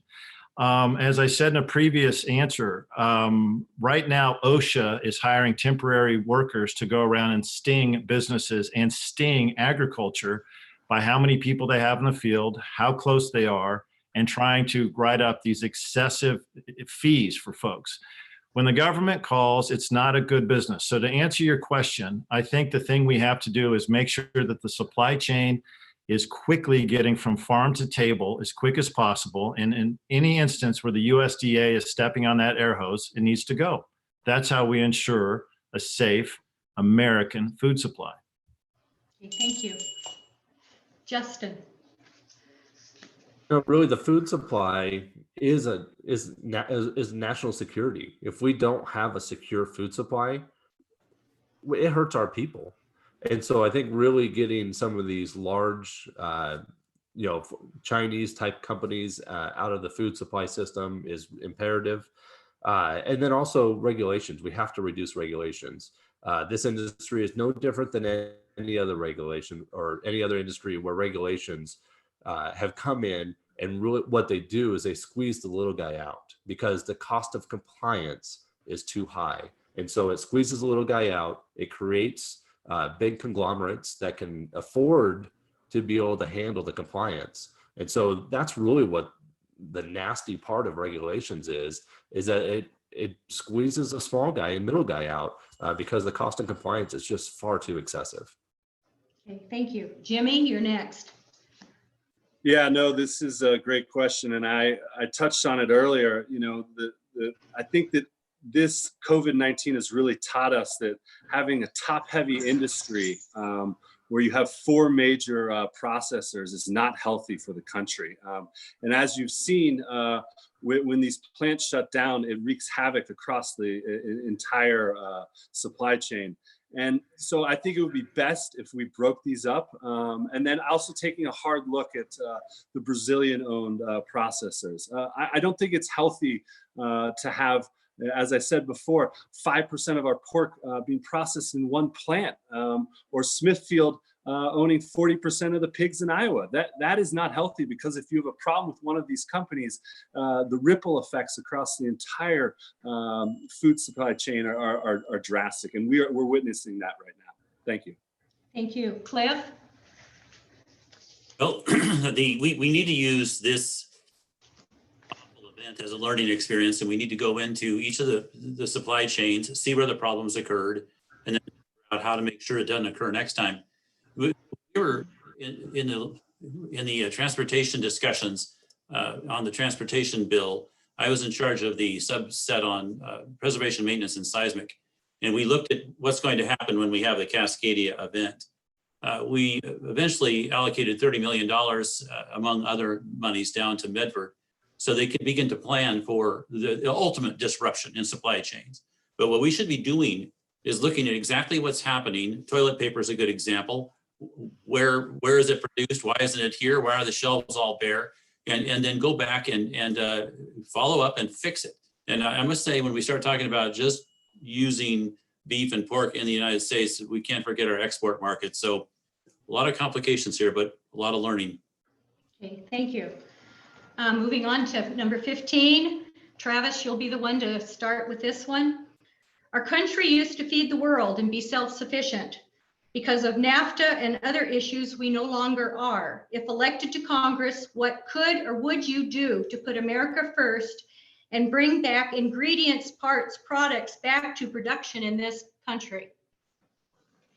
Yeah, thank you. I've been in national sales and distribution, and I've been blessed and burned by the import game and offshore sourcing. So one of the challenges in the American consumer space is companies are looking for a margin. And when the gates opened up wide and you can go anywhere in the world, there's a race to the bottom to lower your manufacturing costs. And of course, that's why we had, I think at one point in time, over 150 containers, sea containers hitting the shores of the West Coast from China because they're manufacturing and importing at such a high level. So again, I've both been blessed and burned with that scenario. And right now our country is actually getting burned with it because we've discovered how much outsourcing we have done.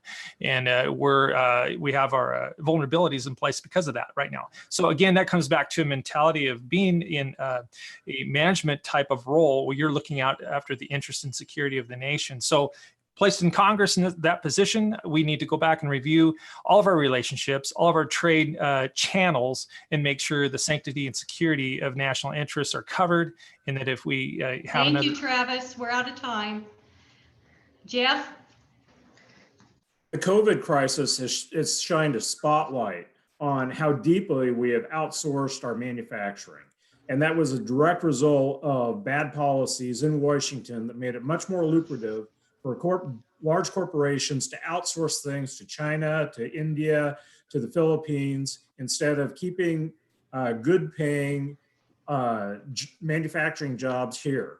We need to change our policies.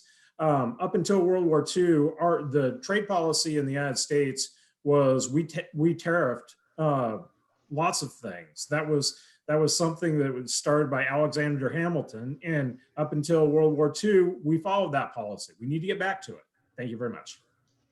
Jason? Thank you for asking about NAFTA. I absolutely thought the president was terrific in ripping up NAFTA and trying to start over with our two neighboring countries. I absolutely support that. There's nobody that's watching this that wants to have their pharmaceuticals come from China. Nobody. Nobody watching this wants to have more plastic in their house from China. That is a direct attack not only on our economy, but it also screws up the trade imbalance. I believe very strongly that the best workforce is the American worker. It's kids who are learning a vocation. It is people who have skills. It is the American manufacturing backbone.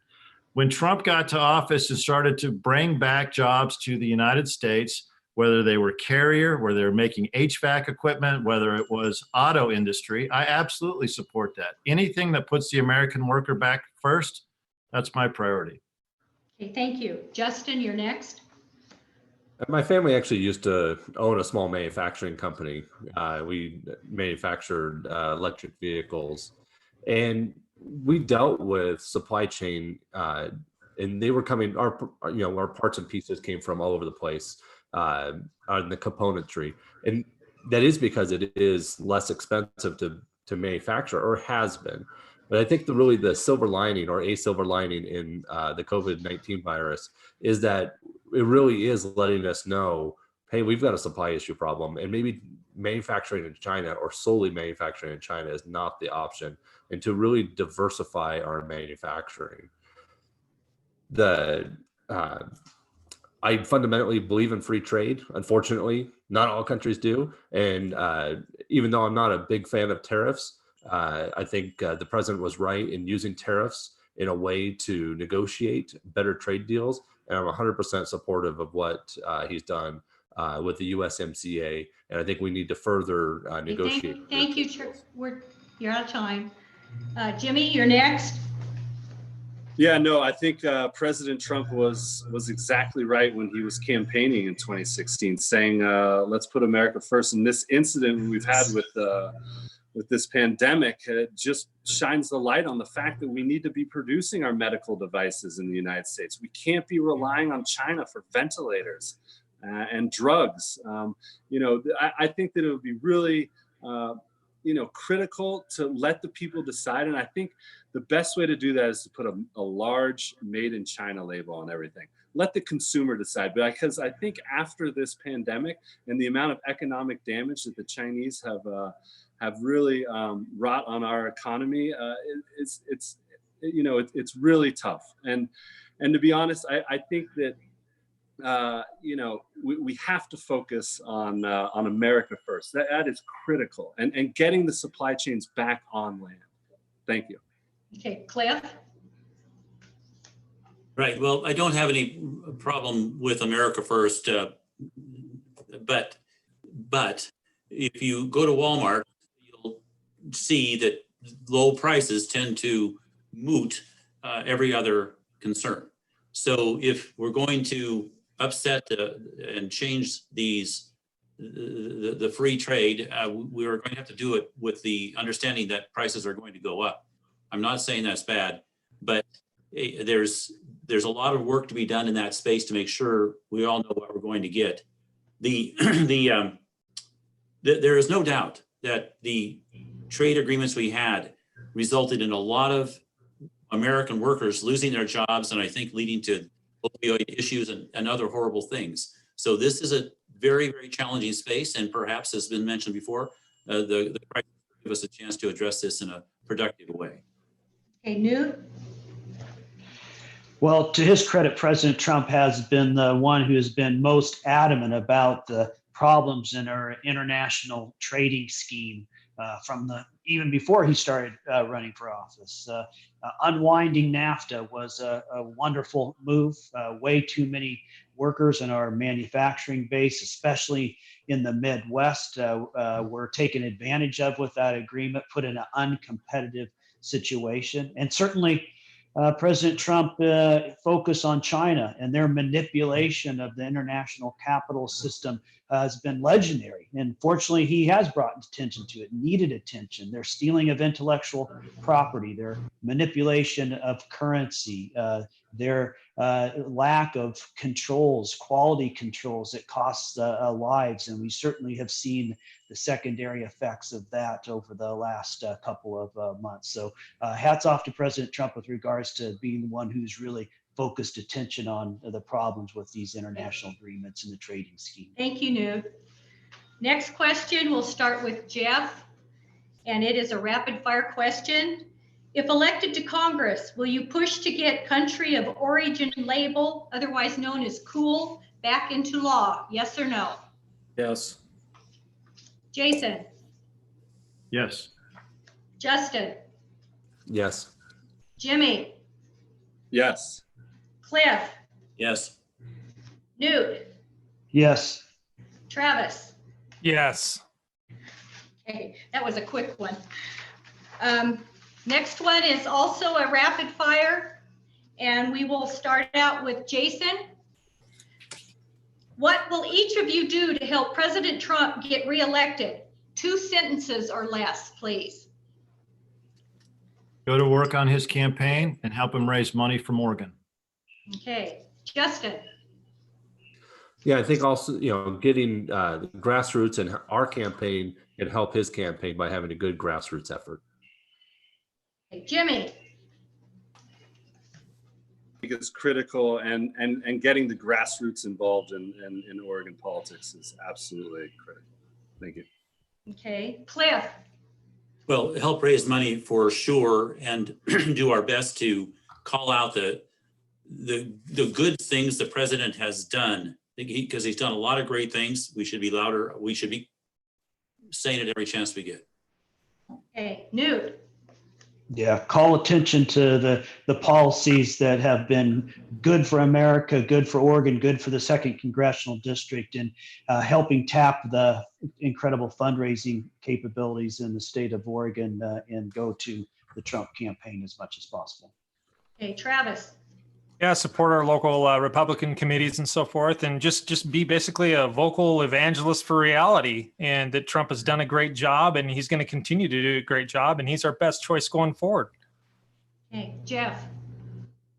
I'm a strong supporter of the nominees that President Trump put on the Supreme Court. It changed the direction of our country, and the judges that he has appointed has also changed the course of our country for decades.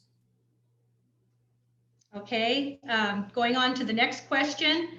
Start out with Justin, and this is another rapid fire question, but it's a very long question which just requires a yes or no answer. RCAF is the largest cattle industry trade association that exclusively represents American cattle ranchers. They have petitioned our president and Congress about the issues surrounding price fixing with the big packing houses. Will you support them in their America First policies, yes or no? Yes. Jimmy? Yes. Cliff? Yes. Newt? Yes. Travis? Yes. Jeff? Yes. Jason? Absolutely. Absolutely. Okay. Next one, we'll start with Jimmy. And what have you done in your personal life to combat Forest Service, public land closures, scenic waterway closures, land grabs like wilderness study areas? That's a great question. My personal life, I haven't had as much involvement in that area as I'd like. This is an area that I think is critical to Oregon. Both of my grandfathers were in the logging business, and I know firsthand just how devastating it's been. When my aunt went back to her reunion in high school down in Coos Bay, the school was reduced by 50%. So it's been devastating in Oregon. Unfortunately, I have not been involved because I'm not a politician. So, you know, I'm a business guy who's focused on the energy sector my whole life. And so that's really been my focus. Although I do believe that this is critical for the second district and for Oregon to get people back to work in the forest 100%. So thank you. Okay, Cliff. So yes, I have been in the legislature for 12 years, and I have met with, as you know, Suzanne, the county court in Baker County numerous times to try to figure out how to assist in the road closure battle, and also in the scenic waterway situations. When I was on the Water Resource Commission, I did my best in the 8 years I was on that commission to try to slow down the minimum stream flow laws and designations, which and along with the scenic waterway situations, which you're familiar with because some of them were in the streams up near Richland and halfway. The environmentalist attempts to lock down our country in these ways are ridiculous, and we need to do our very, very best, as I've been doing, to try to head that off. Okay, thank you. Newt, you're next. Well, two important ways that I've tried to help. One, I was on the board of directors of the Ford Family Foundation, and in that position, I was a strong advocate for the foundation funding forest collaboratives, which I think is a one way where we can develop some increased input on the local level with regards to management of our national forest lands. And then while in the legislature, I helped write and pass a law that in exchange for allowing wildlife corridors on family farms and ranches, there would be an increased ability to maintain those resources within the family. So it's a trade-off in regards to the value of those wildlife corridors to offsetting the cost of inheritance taxes. So those are two important ways I've been involved. Okay, thank you. Travis, you're next.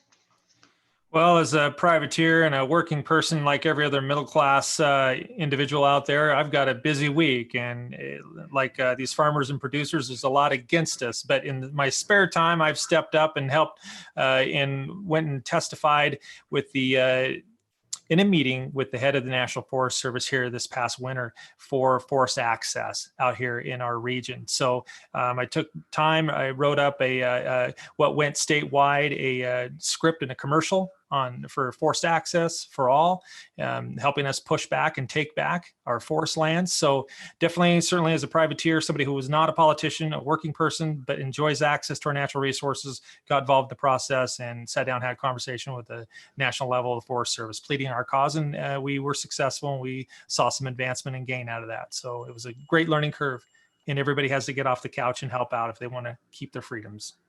Okay, thank you. Jeff? Over the last several years, National Forests have, the National Forest Service has been trying to close National Forest roads. And they've had various meetings, and I've expressed my opposition to closing those roads because it's obvious that their end goal is just keeping everybody out of the forest all the time. And so I was opposed to those National Forest roads being closed. Okay, Jason? Thank you. This is a very personal question for me. I was in the fight back in the late 90s to stop the Clinton monument move as he was in his final years, lame duck session, going around stamping monuments everywhere. And the lessons we learned, because we lost then, we applied just 4 and 5 years ago to stop Obama from rubber stamping more monuments here in Oregon. I work very closely to make sure, but not only as a senator, but also as a private citizen and as a Fish and Wildlife Commissioner, to keep access open to the Grand Ronde, the Rogue, Deep Creek, and Lake County, and certainly rangeland. I have worked for years on open access issues. For instance, I was part of the campaign that prevented Portland from fencing off all of rural Oregon. And lastly, I'll say, as a corollary to this, if any of you have seen the Crater Lake National Park license plate, that was me. And those monies are taken out of government and given to kids so that they can have access to their own national park. Okay, thank you. Justin, last one on this question. Yeah, as a realtor and a city councilor, I've been a staunch supporter and fighter for private property rights. To me, that is one of the key freedoms that we have is our private property. And I fought the state of Oregon for their, overburdensome land use system, tried to make changes in that, improve it. Obviously, I would like to throw it all out the window and start over, but that's not going to happen anytime soon. And so what we've tried to do is make improvements in the state land use system to improve people's ability to do what they want with their land without just at sometimes willy-nilly zoning that was put on it back in the late 70s and early 80s for no particular reason. Particularly in Central Oregon, there's a lot of exclusive farm use that I grew up in the Willamette Valley. I know what farmland looks like, and what we have east of Bend is not farmland. Okay, thank you. Now we're to the very last question before closing. This is a rapid fire question, rather a long question, but Cliff will be the first one to start off. The vitriol on social media by some campaign volunteers has reached a very ugly low. It has resembled cyberstalking by one campaign. We are asking all campaigns to stop with the personal attacks of candidates and their supporters and stick to the issues. Can you and your campaign staff and volunteers do this? Yes or no? Cliff, you're first. Yeah. Well, yeah. So You're breaking up. Yeah. Yes. Okay. Thank you. Newt. Yes, certainly that's a directive to my staff from the very beginning. Okay. Travis. Yes. Okay. Jeff. Yes. Jason. I support the 11th commandment. Justin. Yes.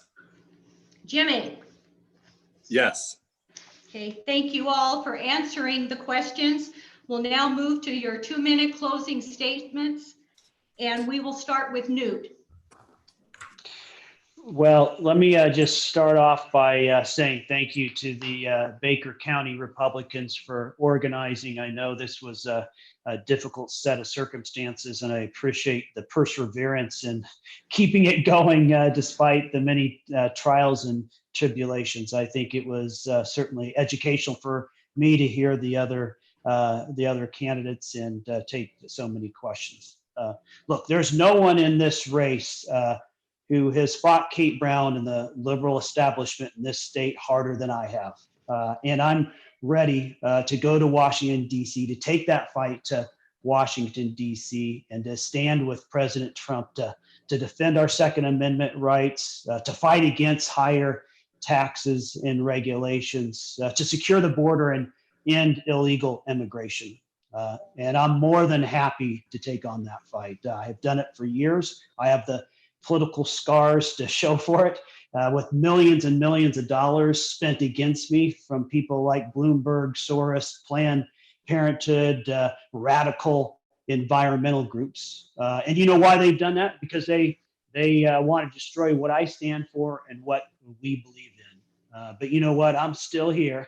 I'm still fighting. And it would be my honor to go to Washington, to be your voice, to be your vote for those issues that we hold dear as Americans and Oregonians. So thank you very much for your attention tonight. I'd be honored with your vote on May 19th. Okay, thank you. Travis, you're next. Yeah, thank you again for setting up this forum. I know they can be challenging. Well, look, our country, we're at a unique period. There's a lot of unknowns going forward. We're going through a hardship right now. We don't even know what the hardship is going to look like in a few months or if it'll reemerge. But what we do know is we have good traditional roots and a baseline that has helped make this nation great. We got a great president right now. I want to support him. And America has more potential than it has problems. So I do believe right now is a time for a course correction in Congress. And I, again, call myself a career commoner. I'm not a career politician. And I think it's time for people to do something different.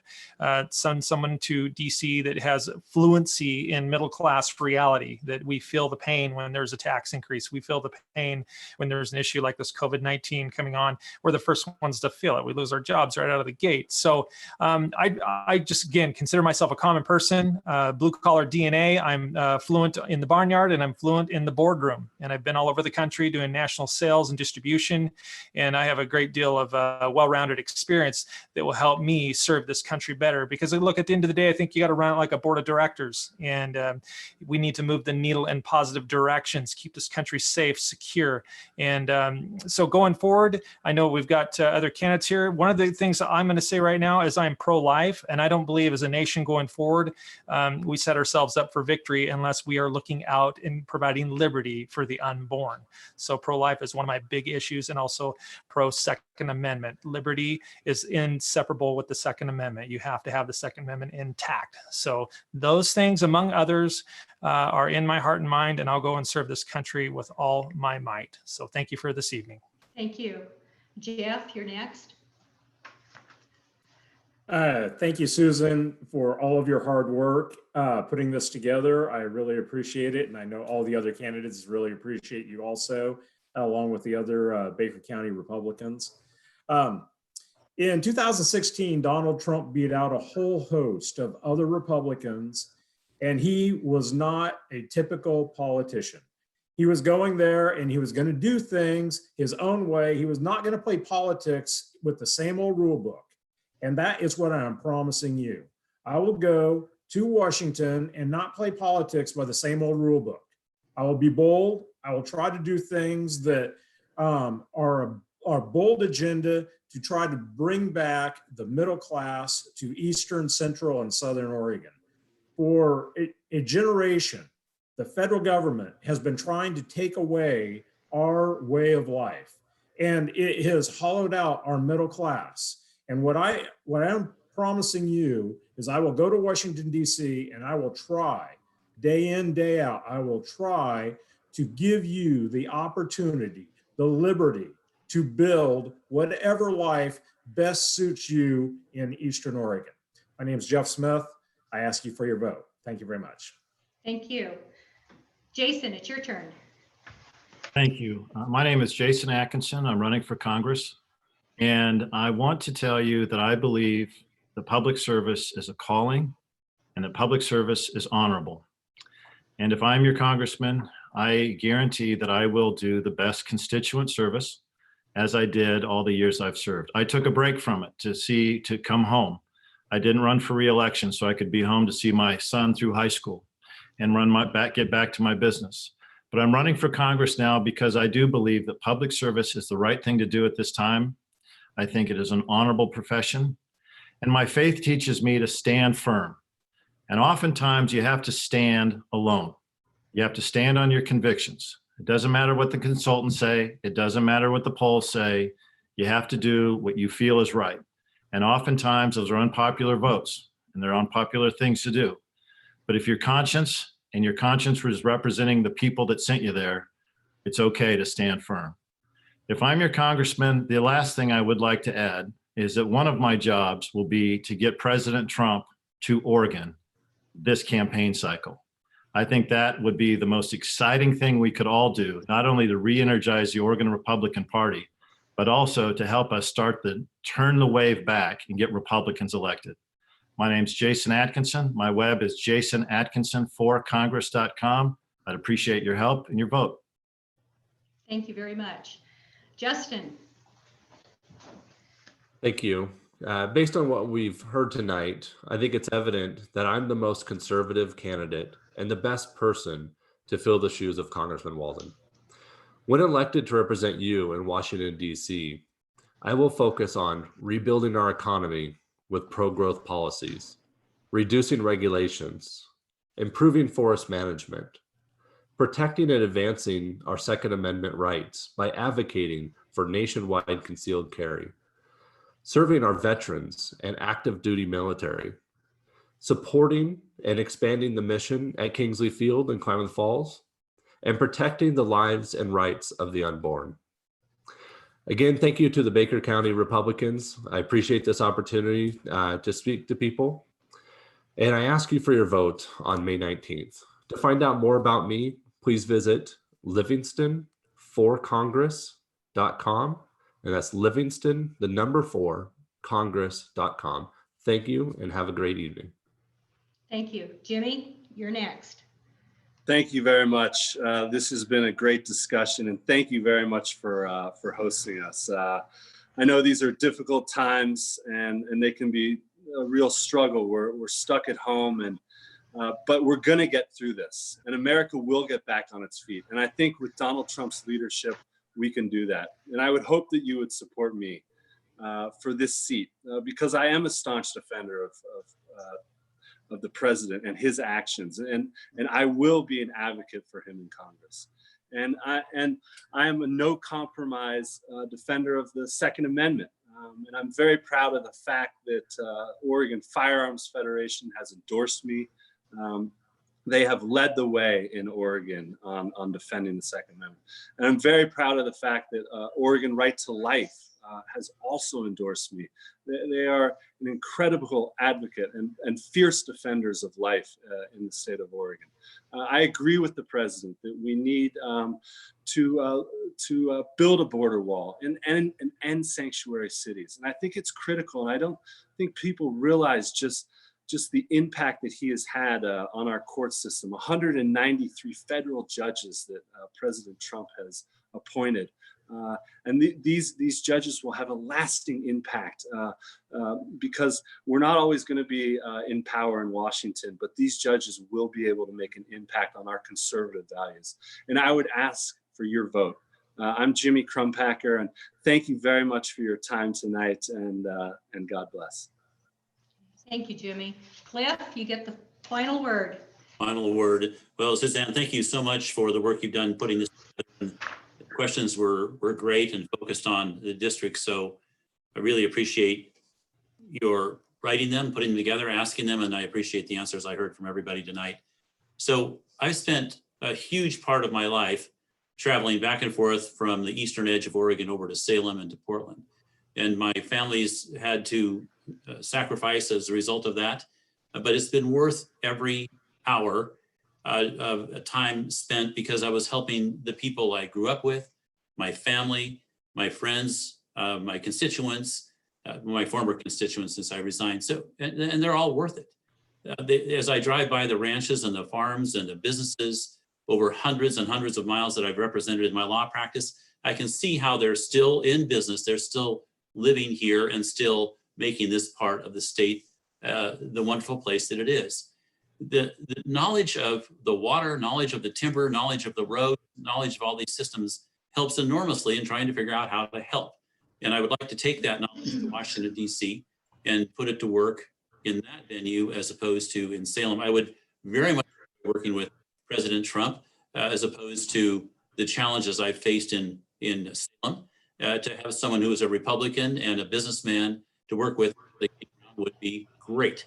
And I look forward to it immensely. That's one of the reasons I'm so happy to be running for this office. I am supported by 33 of the 62 county commissioners, and that's because they've worked with me successfully to help. There's a big chunk, if not almost every county in this district. And I look forward to working with them more often. Of course, I'm a supporter of the Second Amendment. Of course, I am a right to life candidate. Of course, I support the president. And I look forward to getting your vote in just a few weeks. Thank you so much. Okay, thank all of you. I'm going to lose my voice. Thank all of you for giving up your evenings for this forum. I appreciate the time you gave. I also want to thank Joanna, our timekeeper, and Kevin and Jake for the technical abilities, or we wouldn't be here tonight. Anyway, good night to all and good luck. We are